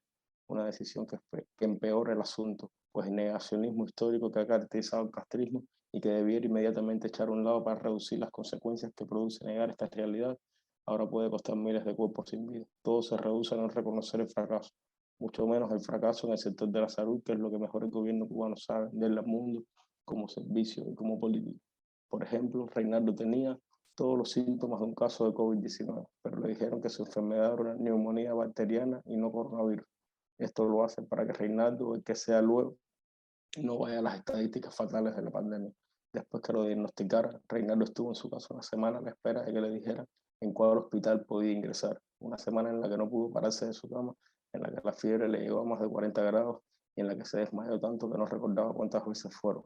Después de pasar por esa angustia, logró que unos amigos le resolvieran su ingreso en el Hospital Calixto García a través de una gestión personal. Si sigo esperando en casa, me muero, me dijo sentado en una de las camas del pabellón de enfermos con problemas respiratorios donde lo ubicaron. Debe haber miles de personas que hoy no tienen la dicha de Reinaldo, de tener un amigo con conexiones médicas y por ende deben estar en sus casas sufriendo o muriendo en la desidia. Desde el hospital, Reinaldo me mandó a buscar con Helda porque descubrió que yo le había mentido y no quería irse de la vida sin decírmelo. Con el cuerpo encurruñado me contó que la noche anterior a mi visita, el paciente que tenía en la cama contigua estaba viendo en su teléfono móvil una entrevista a un periodista independiente con un canal de televisión norteamericano sobre las protestas en Cuba. Reinaldo estaba aburrido y le preguntó al hombre si podía escuchar junto a la entrevista. De pronto se percató que el periodista era él. Casi al final de esa entrevista me pregunta: ¿cómo haces para conectarte a internet si el gobierno lo ha cortado en todo el país? Desde la azotea de mi edificio respondí: tengo mis maneras que no puedo revelar. Después de escuchar aquello, Reinaldo se levantó de la cama y caminó durante varios minutos por el pabellón de enfermos. Durante ese tiempo recorrió el mismo tramo decenas de veces hacia adelante y hacia atrás. Se detuvo cuando ya tuvo claro que esas maneras mías para acceder a internet de manera clandestina eran gracias a él. Ya sé que me utilizaste todo este tiempo y que el internet no era para ponerle muñequitos de YouTube a tu bebé, me dijo Reinaldo mirándome fijo a los ojos. No te asustes, no te llamé para descargarte, te llamé porque estoy orgulloso de ti y de que haya servido para algo útil nuestro trato, aclaró. Luego intentó con algo de solemnidad explicarme por qué quería verme. Me dijo que metiera mi mano en uno de los bolsillos del costado de su mochila y que cogiera lo que allí había. Había un sobre con dinero. Era el dinero de un trato que habíamos acordado hace unos meses y que quería ahora devolverme. De ninguna manera lo acepté. Reinaldo era un mulato de 62 años que vivía a 2 edificios de mi casa. Nuestras azoteas están una al lado de la otra en diagonal. Con un poco de cuidado se puede saltar de una y caer en la otra. Creo que 1 metro y algo es lo que las separa. Él también vivía en el tercer piso. Nunca lo había visto antes en el vecindario hasta que un día coincidimos en nuestras azoteas. Desde la tarde habían quitado la electricidad en el barrio y estaba cayendo la noche. Yo había subido a tomar un poco de fresco y ver el atardecer, y de pronto sentí una voz a mi espalda. Era Reinaldo, que hablaba solo con un trago de ron en la mano y un cigarro en la boca. Lo saludó a lo lejos, nos presentamos y estuvimos hablando hasta la medianoche, que fue cuando regresó el fluido eléctrico. Fue por eso que supe que trabajaba como técnico de operaciones en ETELSA, la única empresa de telecomunicaciones que existe en Cuba. Entre otras muchas cosas, me contó que en la empresa algunos trabajadores le daban un teléfono con internet gratis para todo el mes. En Cuba eso es más que un lujo, pues es casi imposible tener internet en el hogar porque la misma ETEXA es quien decide a qué ciudadano colocárselo. Por tanto, a ningún periodista independiente, ni a ningún opositor, ni a ningún activista de la sociedad civil le concederán semejante deseo. Entonces uno tiene que obligatoriamente acceder a las tarifas de internet móvil de ETEXA, que son astronómicas en un país donde el salario mensual ronda los $80. El paquete más barato cuesta $5 y es de 400 megabytes. Curiosamente, la segunda vez que volví a ver a Reinaldo, tampoco había electricidad en el barrio. Esa vez nos encontramos en la esquina. Ambos habíamos bajado de nuestras casas a botar la basura. Era de noche ya y no sé cómo Reinaldo vio mi rostro para decirme: hermano, se te ve triste, ¿te puedo ayudar en algo? A lo que respondí: es que el bebé solo está tranquilo cuando ve muñequitos en YouTube, pero no puedo gastar mis megas en eso. Aún no sé por qué dije eso, no lo tenía meditado. De hecho, ni el bebé ve muñequitos, ni es intranquilo. Cuando intento encontrar el porqué de mi respuesta, solo llego a pensar que tiene que haber sido la manera de que mi subconsciente procesó aquella primera conversación con Reinaldo, y fue mi manera de hacerle saber lo privilegiado que era él y lo medieval que es Cuba, que a la altura de 2021 los ciudadanos ni siquiera pueden tener internet en sus casas.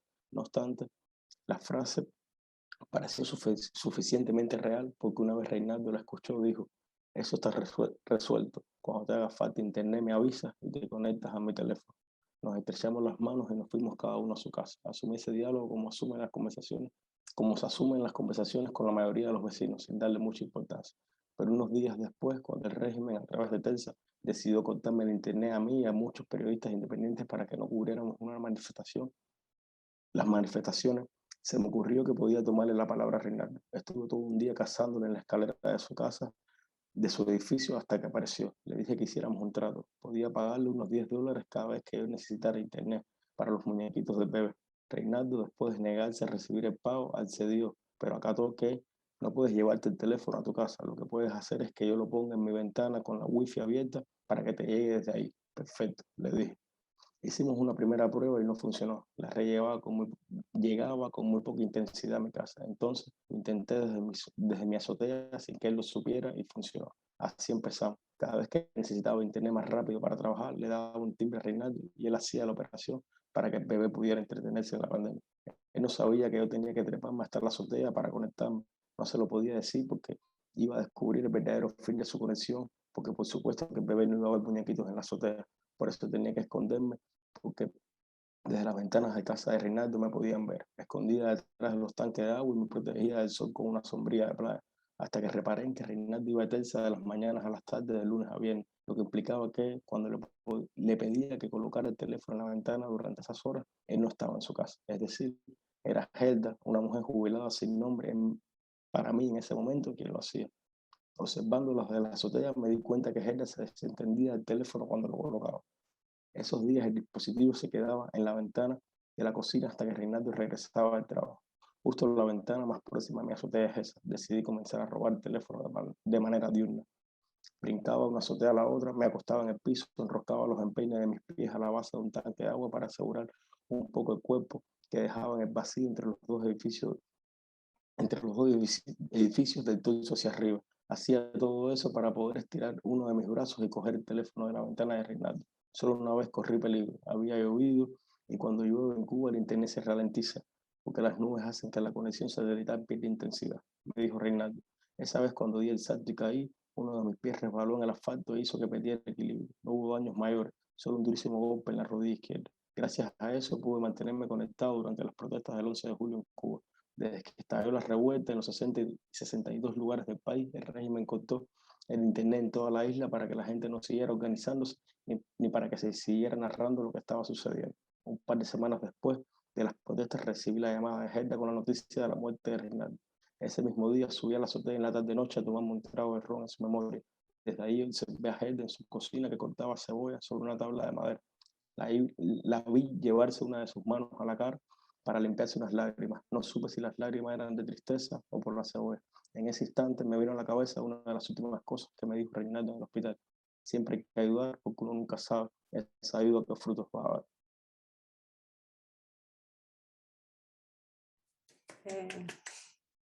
En honor de tu dealer. A mí me interesó muchísimo el texto de Abraham porque pone en tensión mis propias creencias, ¿no? Cuando yo pensaba en la búsqueda de lo real, pensaba en la huida del internet, ¿no? Salir de esa aceleración que nos impone la virtualidad, pero de pronto escuchando sobre esta realidad es como, bueno, pero vivimos en esa tensión constante en que también necesitamos ese tipo de herramientas para comunicar, ¿no? Para estar conectados. ¿Sí? No sé qué piensan ustedes.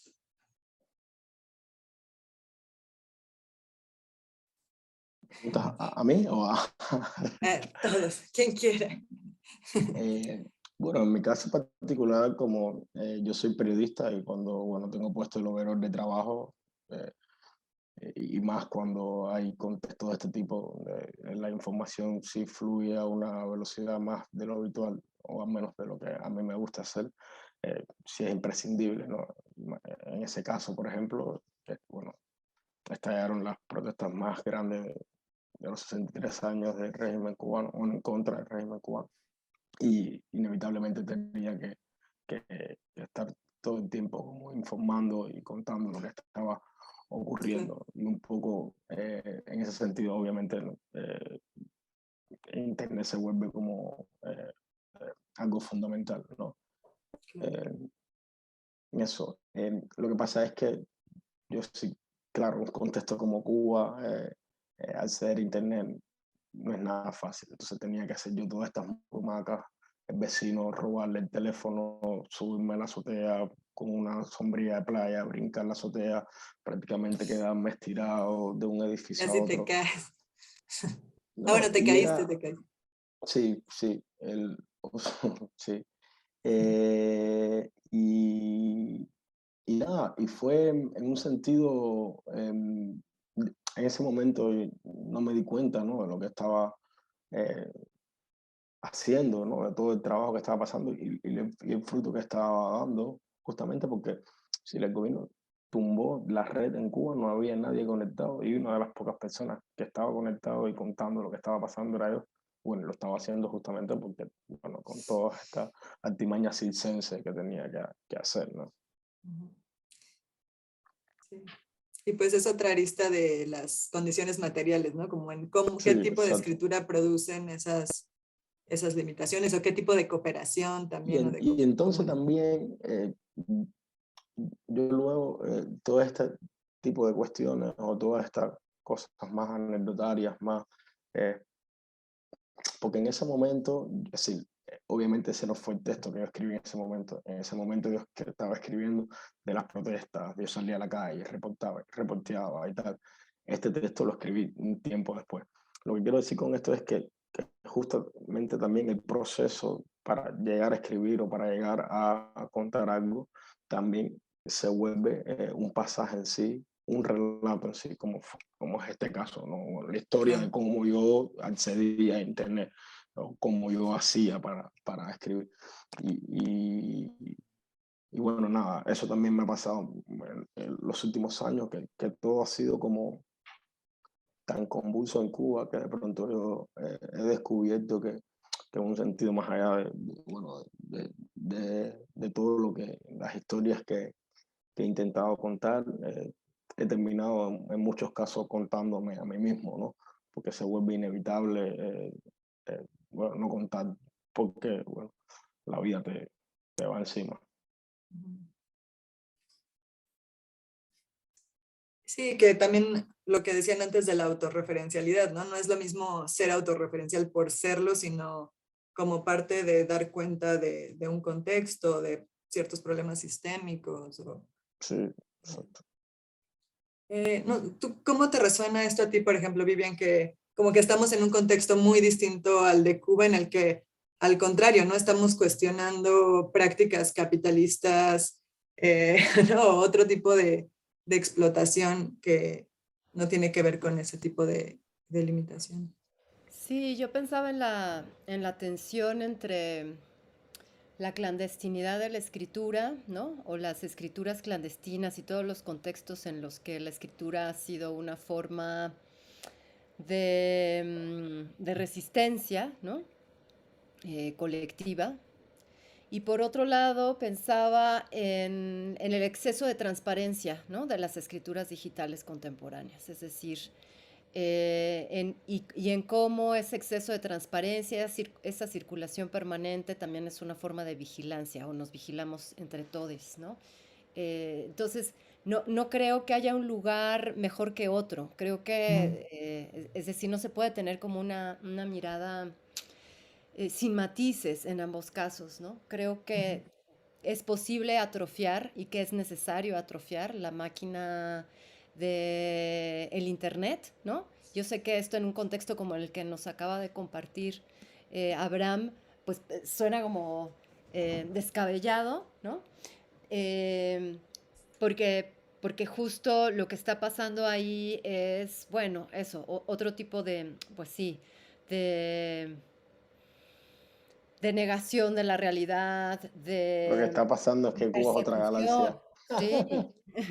No, pues es una dictadura, ¿no? Pero lo que está pasando en el otro régimen, en el régimen, digamos, fotocapitalista, donde todo es visible, donde todo siempre está expuesto, donde todo se dice, donde no se guarda, digamos, donde todo lo privado es público, y por supuesto, además, también hay muchas formas de espionaje, digamos, el algoritmo mismo está todo el tiempo siguiendo nuestros rastros, ¿no? Para convertirnos en una parte de la maquinaria del consumo. Las dos formas me parecen igualmente opresivas, eso es lo que quiero decir. Por supuesto que en ciertas circunstancias también las redes de Internet activan distintas formas de protesta, de, articulan resistencias, son formas de organización colectiva, de denuncia, de activismo. Indudablemente es lo mejor que tienen las redes sociales quizá, y no el modo en que capturan nuestra fuerza cooperativa permanentemente, ¿no? Pero sí, me parece, pues, es un lugar pues, muy complejo, ¿no? Sí, me parecía interesante poner en tensión justo esas contradicciones, ¿no? En la discusión en la que estamos normalmente en relación, por ejemplo, a esas otras realidades. ¿Por qué no pasamos ahora a tu lectura, Vivian? Y igual seguimos con esta discusión. ¿Cómo ves? Bueno, yo les quería compartir algo de Permanente Obra Negra, que es un libro que no es un libro, que es una especie de dispositivo de escritura eh, en montajes, de escritura colectiva y que está, digamos, pensado que escribí rumiantemente, digamos, a lo largo de 10 largos años, de 10 largos años de lectura, de subrayado, de esa forma de reescritura que es leer, ¿no? Que toda lectura es una forma de reescritura de lesotres y que es sobre todo una discusión sobre la autoría individual y algunos otros mitos románticos y patriarcales de la escritura, como el genio, la inspiración, el talento, la propiedad intelectual, y es también una propuesta de distintos, digamos, agenciamientos de enunciación colectiva a través de la escritura, eh, a través de distintos dispositivos de escritura colectiva, como la reescritura, el collage, la copia, incluso las citas, la colección de citas, la recontextualización de materiales, la escritura de la escucha. Y en Permanente Obra Negra también hay una, un deseo de pensar el libro como organismo mutante, es decir, de cómo las escrituras vivas están transformándose permanentemente y que quizá el régimen del libro lineal discursivo, logocéntrico, empieza a hacer agua por todos lados y que justamente la era digital lo que ha hecho es devolverle inestabilidad al texto. Es decir, la escritura se impuso sobre, como forma de conocimiento sobre la oralidad porque permanece en el tiempo, ¿no? Por su llamada posteridad, porque no puede ser modificada. Y eso dejó de lado un montón de otras formas de saber, ¿no? Como la memoria oral, que se construye y se transmite y se prolonga a través de su errancia, de su carácter errático. Entonces, a mí me interesaba mucho eh, volver inestable el texto, devolverle ese carácter no fijado en el tiempo, y por eso se llama Permanente Obra Negra. Que es este libro, que también es un fichero. Aquí tengo las fichas que se fueron escribiendo a lo largo de 10 años, que también es un libro suajado, el mismo texto que se puede recombinar a través de una serie de cortes que activan las lectoras o los lectores, y que nunca es el mismo libro. Ese es un poco, y también hay una interfaz en la web que diseñó un colectivo que se llama Media Lab MX, que trabaja con muchos proyectos activistas en México, ¿no? Entre otras cosas. Pero lo que me importaba era que este libro estuviera en permanente devenir, en permanente construcción, en permanente transformación, que su forma no estuviera fijada ni fosilizada, digamos, en el tiempo, y que de algún modo eso se convirtiera en una habitación, en una forma de hospitalidad, donde la lectura es también coproductora de sentidos, ¿no?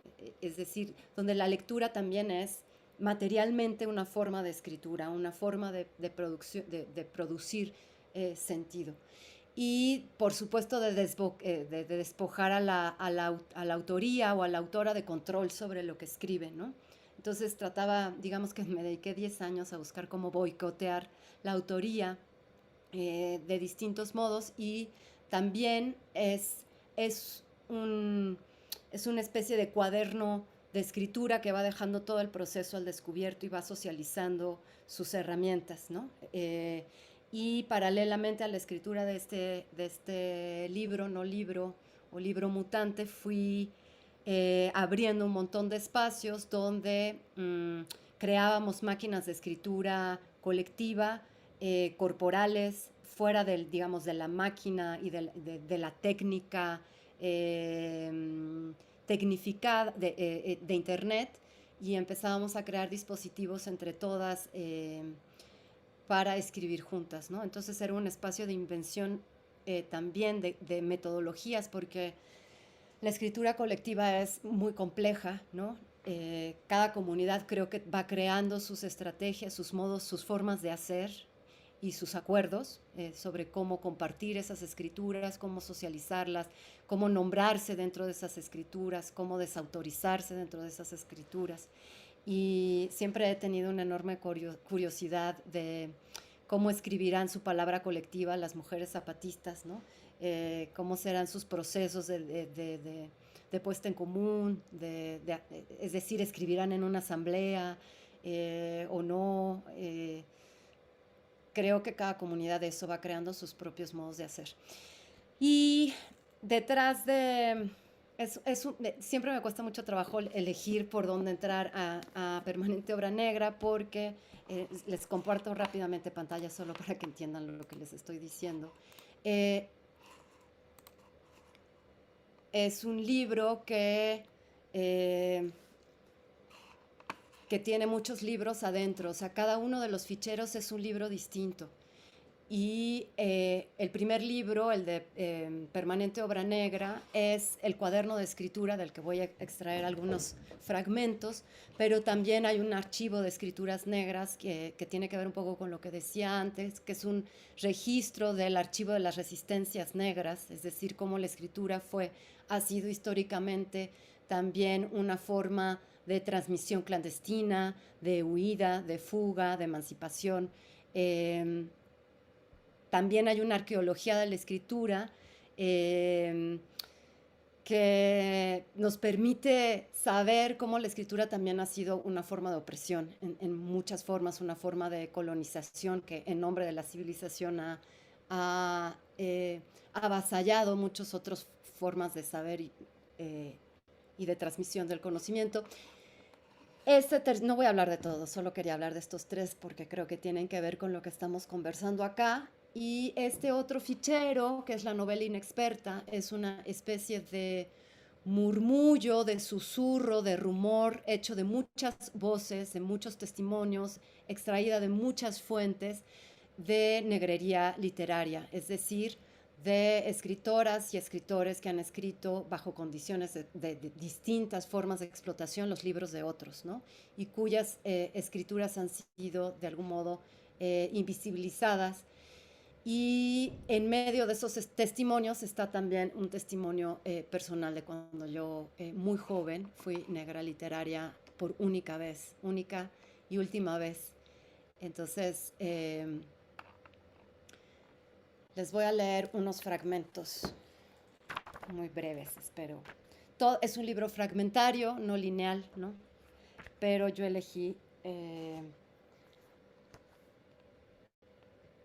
algunos pedacitos relacionados con cómo se escribió el libro y con esta otra historia de la negrería literaria. Hoy comencé un libro nuevo. Por la mañana escribí esta frase. Para el libro que comienza, elegí no una, sino 6 tipografías, un sistema nuevo de escritura. El impulso original de este libro que comienza procede de un momento atroz, no de un deslumbramiento, ni de un chispazo, ni de una epifanía. No procede de ningún tipo de grandeza. La fuente del impulso, el precursor oscuro, el momento en el que de la nada emergió toda la materia dispersa de este libro, es la humillación. Voy a dejar de compartir pantalla porque no tiene nada que ver una cosa con otra. ¿Qué son estas líneas? El proyecto de un libro jamás escrito. Frente a ese momento de humillación que tuvo lugar cuando comenzaba a pensar en mí misma como escritora, decidí poner una atención incisiva. Pensé que algún día iba a escribirlo y que para hacerlo bien tenía que poner atención en todos los detalles. Me remonto ahora a esa memoria, al origen lejano de este libro, el momento en el que la escritura comenzó a combatir su impotencia. Quería escribir una novela y no quería escribir una novela, es decir, quería escribirla pero no del modo en que finalmente la escribí. Mi primera novela, que no fue mía, era de otro. Luego pasé mucho tiempo pensando cómo escribiría mi propia novela, pero la novela se me resistía. ¿O era John quien se resistía a la novela? Este libro es la forma que adoptó aquella imposibilidad de la novela, quiero decir, de la novela que alguna vez quise escribir, no de la novela que alguna vez quise escribir, sino de la novela en general, la novela como forma de representación. He renunciado a las páginas tamaño carta, son demasiado amplias. Usaré tarjetas blancas 4x6 para contener la dispersión, para exacerbarla. Callar es una disciplina del cuerpo, dice el manual de retórica de la negra literaria, desatiendo esta mañana su mandato, aunque sea en un enunciado trunco, un muñón, porque a veces un balbuceo, unas palabras transcritas en una ficha o en un papel suelto y mal cortado pueden ser el principio de algo. Algo como una frase bordada en hilo negro sobre una etiqueta, como aquella que encontraron varias mujeres al interior de sus vestidos de pinmark. Forced to work exhausting hours. Forzada a trabajar jornadas agotadoras. Una etiqueta parece poco sitio para una existencia, y sin embargo dice existo. Un mensaje breve con la fuerza de un grito. Letras diminutas que obligan a inclinar la cabeza hacia toda una trama de opresiones que se desarrolla lejos de nuestra vista. Hilos y signos, cosas tan frágiles, tan potentes. Ahora mismo, al empezar yo a escribir, el mercado me está robando. Me voy a saltar. Hay una fisiología del cuerpo político. Ensayo la mía. Una mujer de 46 años, ya tengo más, evidentemente, que escribe en el siglo XXI en medio de una violenta ofensiva de los poderes financieros y las oficinas estatales hacia todo lo que se mueve en dirección contraria a los flujos del capital. una mujer que escribe o reescribe y que alguna vez fue un fantasma, por última vez, una ex negra literaria.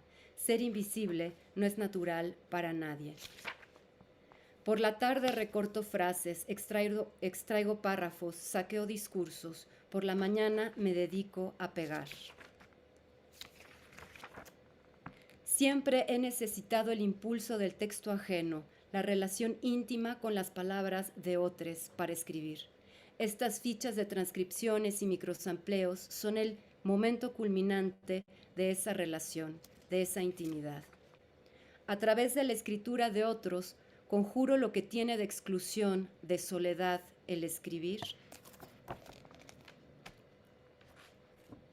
El origen de este libro, desenterrémoslo ya. Cierta mañana, un hombre millonario descubre que vive en un país de pobres, de jodidos, dice, y al hacerlo siente un poco de culpa. Todo él es anhelo, ganas de poner su granito de arena. Es probable que se trate de un sentimiento genuino. ¿Qué puede hacer? En primer lugar, cultivarse, no ser por más tiempo un frívolo. Lea Sócrates, Víctor Hugo, Benedetti. Se siente deslumbrado, quiere ser, cueste lo que cueste, como ellos. Decir lo suyo, anunciar a los cuatro vientos sus ideas sobre la injusticia social. ¿Cómo? En una novela. ¿De dónde le había nacido esa nueva aspiración al empresario humanista, escribir una novela? ¿De qué lugar provenía? ¿De la junta con el consejo de administración? No. ¿De la sesión lúbrica con la masajista? Tampoco. ¿De su biblioteca de relumbrón porfiriano? Menos. La aspiración, el deseo, el gusto, el precursor oscuro le ha venido de otro lado, del viejo prestigio social de la novela que el empresario mira desde las torres inmensas de su corporativo en Santa Fe. Un par de fichas más. En esa época, yo también deseaba escribir una novela, como Proust, como Kafka, como Josefina Vicens. No pensaba en publicarla, pero quería escribirla nomás. Tendría 27 o 28 años y ocupaba un diminuto departamento de la calle Cosala en una colonia ruidosa. Aunque la renta era modesta, no tenía con qué pagarla. Vivía en la precariedad. Cierta mañana, una amiga me habló por teléfono. Me preguntó si me interesaba un trabajo de negra. Ya se intuye la vulgaridad de la anécdota. Aquel empresario inventivo pirurro en pos de la consagración me encargó escribir por él su novela. Al pagarme en 2 quincenas, haría de mi escritura parte de su propiedad. ¿Habrá hecho de ese modo toda su fortuna aquel ruco rico, extrayendo plusvalor del trabajo de los demás?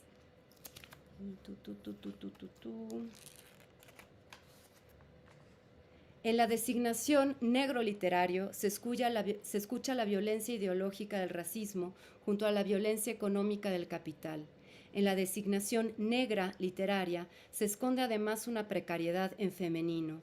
Esa violencia adquirió para mí en mi juventud la forma de un silencio. Durante mucho tiempo oculté que fui una de esas negras esclavas en las plantaciones de la literatura, pero no lo ocultaba a los demás, me lo ocultaba a mí misma.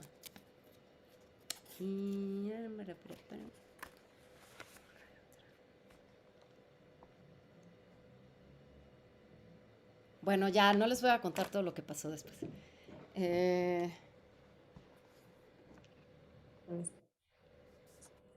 Sí, mejor para que tengamos tiempo de conversar.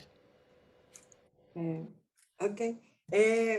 Pues a mí lo que siempre me ha encantado de tu escritura es esta búsqueda formal, pero también de esa búsqueda de cómo se sitúa la escritura en las relaciones sociales, ¿no? Y cómo genera, o tú estás buscando generar otras subjetividades, ¿no?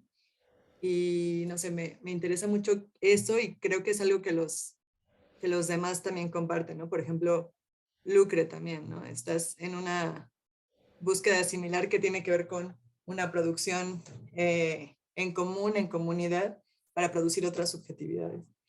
¿Qué piensas? ¿O qué piensas tú, Vivi?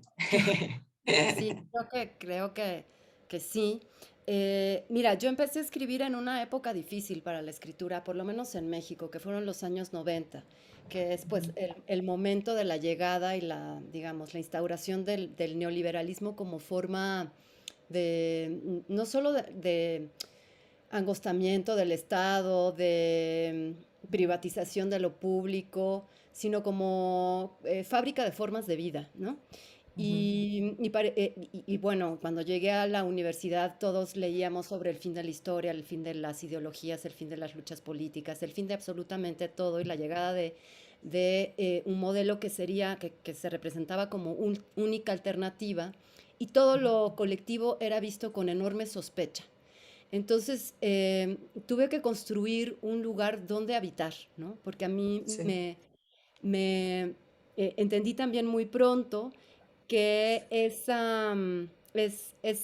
la construcción de esa única alternativa solo era posible, de ese consenso, ¿no? Que es otra forma, digamos, de consenso igualmente opresivo, eh, aunque de signo contrario al que nos describía Abraham, solo era posible a través de la construcción de otra subjetividad, es decir, del contagio de un deseo colectivo, ¿no? Y esa operación es una operación del lenguaje. Y entonces entendí que la escritura era un lugar también, digamos, de un territorio en disputa, ¿no? Y que también ese territorio estaba siendo privatizado, estaba siendo despojado de ciertas palabras, muchas palabras desaparecieron de nuestras bocas en esa época, ¿no? Entre ellas la palabra colectivo o lo colectivo. Y entonces me di pues a la labor, primero al principio sola y luego en colaboración con muchas otras, de crear espacios de colaboración, de discusión, de encuentro, de deliberación, de intercambio y de construcción, digamos, de mundos hipotéticos, ¿no? De imaginación política.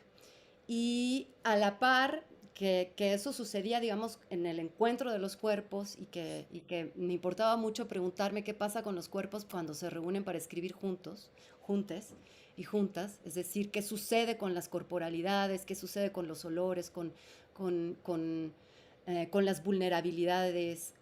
A veces escribimos literalmente juntas, ¿no? O sea, usamos como sí, unos estambres y escribimos todos amarrados y entonces nuestra escritura se va acomodando a la escritura del cuerpo de la otra, ¿no? Un poco como en una marcha donde nuestros cantos también van sintonizándose en una especie de ritmo colectivo o hay una especie de coreografía colectiva que también se cuida mutuamente, ¿no? Entonces hay que estar atentas de la compañera que va al frente o del que va atrás porque le puede pasar algo. Y entonces ese espacio de escritura también va creando o articulando formas de cooperación, ¿no? Insospechadas. Eh, pero eso pasaba como en las laboratorias y entonces simultáneamente pues iba escribiendo este libro que se compuso como un mecanismo de múltiples voces, donde digamos escribir es, creo que siempre que escribimos somos una multitud y en ese libro pues ahora justo leí lo que es mi voz, ¿no? Pero en realidad hay, no sé, 400, 500, cientos de voces que están ahí eh, circulando. sí. Y no quiero acaparar, nadie quiere entrarle.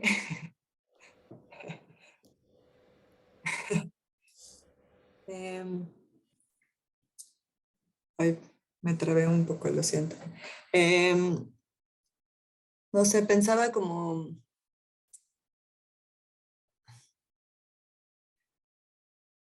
no sé, perdón, Eh, ¿qué piensan ustedes? O sea, ¿cómo ven, por ejemplo, este tipo de experimentación de la escritura colectiva cuando hemos sido entrenados para escribir como una individualidad, ¿no? Y que además a veces poder seguir escribiendo y vivir de nuestra escritura tiene que ver con la creación de una figura de autor o de autora o un cierto reconocimiento como singularidad. ¿Cómo viven esta tensión entre lo singular y lo colectivo? Eh, Justo la semana pasada vi un comentario en Twitter, ya ni me acuerdo de quién, pero planteó como un tema que me pareció interesante, que era una crítica, así como, pues, la crítica como se puede hacer en Twitter, ¿no? Como medio superficial, pero sí a lo mejor como muy provocadora, de que ya había pasado ya el tiempo de la escritura del yo, pues, de la escritura íntima, de la escritura, sobre todo por ser como un equivalente a una especie como de escritura narcisista, ¿no? Una escritura demasiado individualista, demasiado eh, ajena, pues, como a las necesidades también de la colectividad y demás. Y después vi me mandaron por ahí un artículo de Carrión que hablaba algo parecido. Se me hizo curioso que al mismo tiempo surgió ese tema, que un poquito como que daba por zanjada también ya todo este asunto de las escrituras del yo y la individualidad a la hora de escribir, etcétera, etcétera, a favor de lo que llama pues una nueva tendencia en hacer, por ejemplo, ficción polifónica, ¿no? Que es esta incorporación de las voces como Alexievich, por ejemplo, ¿no? Que hace eso de manera como muy interesante. Yo me preguntaba, o sea, no me fui para ningún lado, nada, pero me preguntaba precisamente si hay alguna manera de conservar también la potencia de las escrituras individuales. ¿Por qué? Porque lo individual también, al menos desde la segunda mitad del siglo XX, se configuró como una manera de defensa también contra los totalitarismos que solían ser colectivistas, ¿no? Entonces, pero sí entiendo esta otra parte donde ya esa cosa de la imagen individual se mueve hacia el narcisismo, hacia estarnos mostrando de manera excesiva también en redes sociales, ¿no? Nuestra persona virtual está ahí todo el tiempo, nuestro relato virtual está en las stories de Instagram, o sea, y yo lo digo desde mí mismo, no soy un ejemplo de eso, o sea, todo el tiempo estoy subiendo tontería y media, pero me pregunto constantemente si el problema está en construir una imagen de mí mismo, que es una especie como de yo tengo el poder sobre la imagen de mi cuerpo y de mi relato, creo que el problema en todo caso estaría para quién construimos ese relato, ¿no? O sea, lo estamos haciendo constantemente, es como si fuéramos trabajadores gratuitos de las corporaciones, ¿no? De Facebook, de Instagram, de Meta, todo este corporativo, ¿no? Que abarca todas estas cosas. Entonces, nada, es algo sobre lo que no tengo respuesta, pero me estoy preguntando constantemente de qué manera conservar las escrituras individuales, íntimas, que sí, también apelan a una especie como de narcisismo, a lo mejor hasta de cierto grado, pero de qué manera hacer que se relacionen con otras voces, ¿no? Por eso me pareció también súper interesante y se notó que me clavé con el texto de Lucrecia, porque este asunto de escribir no solo con los otros humanos, ¿no? Sino con los otros animales, los otros territorios. Me parece que ahí podría estar como por eso planteé el asunto este de la red de conversación, pero otra vez creo que no, yo no canso a ver como no me quiero del todo, y esto ya hablo desde el punto de vista más personal, no me quiero separar del todo de la posibilidad de la escritura más individual, si es que esa quimera es posible, porque pienso precisamente que esa individualidad fue un bastión contra los totalitarismos, pues, también,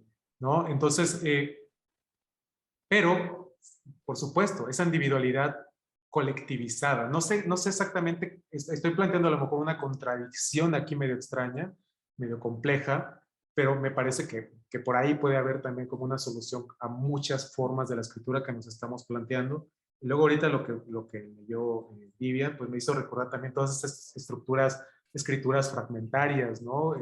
Como el mismo libro de los pasajes, ¿no? De Walter Benjamin y En sus tu libro apuntes super y notas. benjaminiano, ¿no? O hay otro que se llama 1926, Viviendo al borde del tiempo, de Gumbrecht, que abarca precisamente los momentos, diferentes momentos de ese año como si fueran objetos. ¿No? Es una cosa como súper interesante, fragmentaria también, ¿no? Entonces, pues bueno, todo eso me hizo pensar ahorita la lectura de Vivian. ¿Les parece que hacemos una ronda de pensamientos finales en cuanto a esto, lo singular y lo colectivo, o qué lugar ocupa el cuerpo en su escritura, solo para cerrar lo que hemos venido platicando? No, yo estoy totalmente de acuerdo con Rafael, ¿no? O sea, creo que el gran fracaso de las revoluciones del siglo XX fue que se convirtieron en reproductores de formas de opresión brutales, ¿no? Y que en nombre de lo colectivo se aplastó la singularidad, ¿no? Y lo colectivo no tendría por qué implicar la anulación de la singularidad, o sea, la potencia de lo colectivo radica en la suma de singularidades, ¿no? lo más interesante de pensar en colectivo es aprender a evitar el conflicto, el disenso, no el consenso, ¿no? El consenso suele ser bastante violento en general, ¿no? Es la diferencia, la alteridad radical, lo otro, la otra, lo distinto. Creo que además en estos momentos, o sea, las redes sociales son un ejemplo nada más exacerbado de la gran dificultad que tenemos para conversar entre diferentes, ¿no? Y yo creo que cualquiera de las, digamos, el neoliberalismo fue una forma de consenso y lengua franca. El castrismo ha sido otra forma de consenso y lengua franca violentísimo. No podría estar a favor de ninguno de los dos. Estoy en contra de todas las opresiones, digamos, ¿no?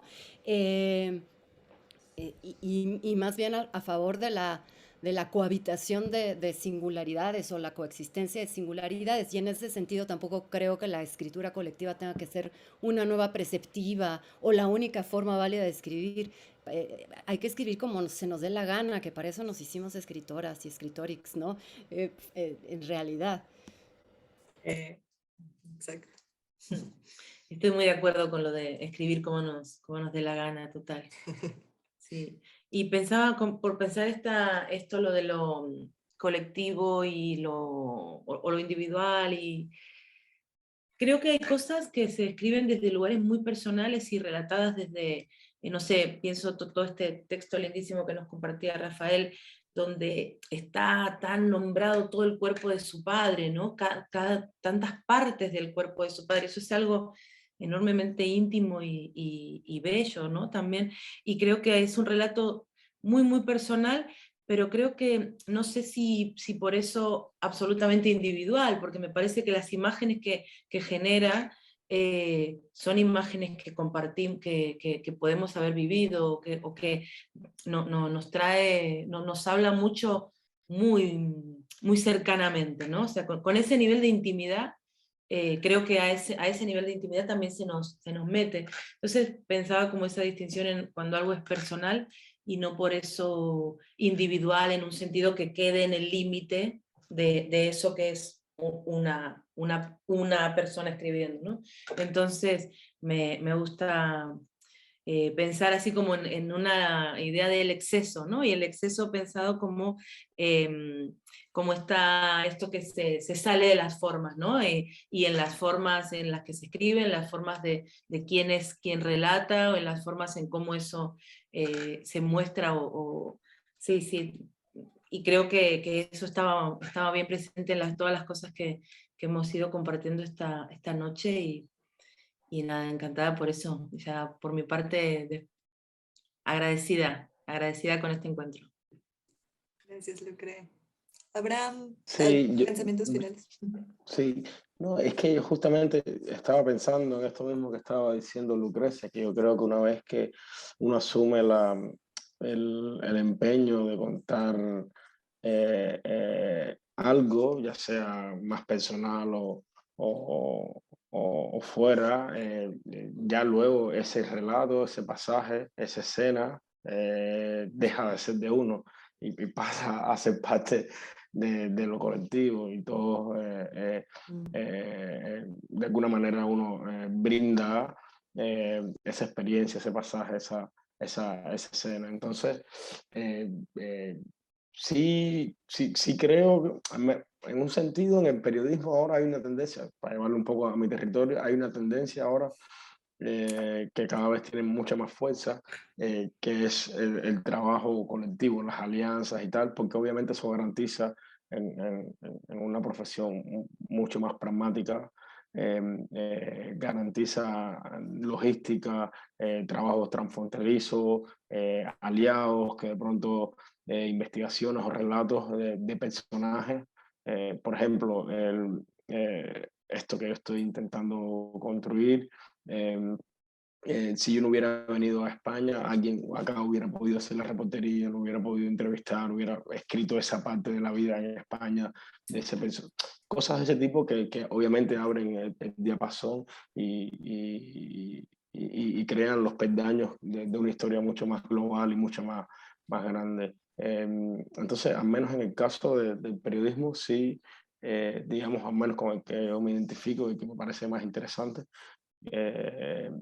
sí, la colectividad tiene hoy mucha más preponderancia y está yendo mucho más ahí que el individualismo. Pero bueno, yo también, un poco lo que decía Rafael, uno de pronto también escribe solo, tiene cosas que contar de uno mismo, entonces también, bueno, nada, como que un poco lo que decía Vivi en concreto de Lucrecia, bueno, escribamos como nos dé la gana y como salga ese día.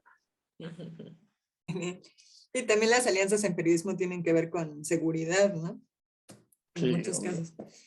Y pues les agradezco un montón. Parte del objetivo de estos encuentros tiene que ver con lo que decía Vivian, de conversar entre distintos, ¿no? Que tenemos diferentes trayectorias o técnicas para aproximarnos a la escritura y pensar juntos también en futuro, ¿no? Porque lo que decía Vivian, por ejemplo, de todo este pensamiento de fin de la historia, una de las palabras que también quedaron fuera del vocabulario fue futuro, ¿no? Entonces, ¿de qué formas podemos dialogar para inventar formas nuevas en que nos podemos relacionar y construir sentido juntos, ¿no? Y finalmente agradecer a Rosemary, a Literal por darnos este espacio. Ya no nos dio tiempo de leer las preguntas, pero ahí les contestamos en el Facebook. Y no se pierdan el próximo jueves el encuentro que vamos a tener con personas muy interesantes.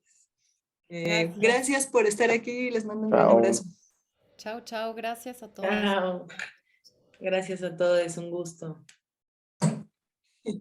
Y bueno, voy a cerrar aquí. Chao. Que descanses, Lucre. Gracias. A ver.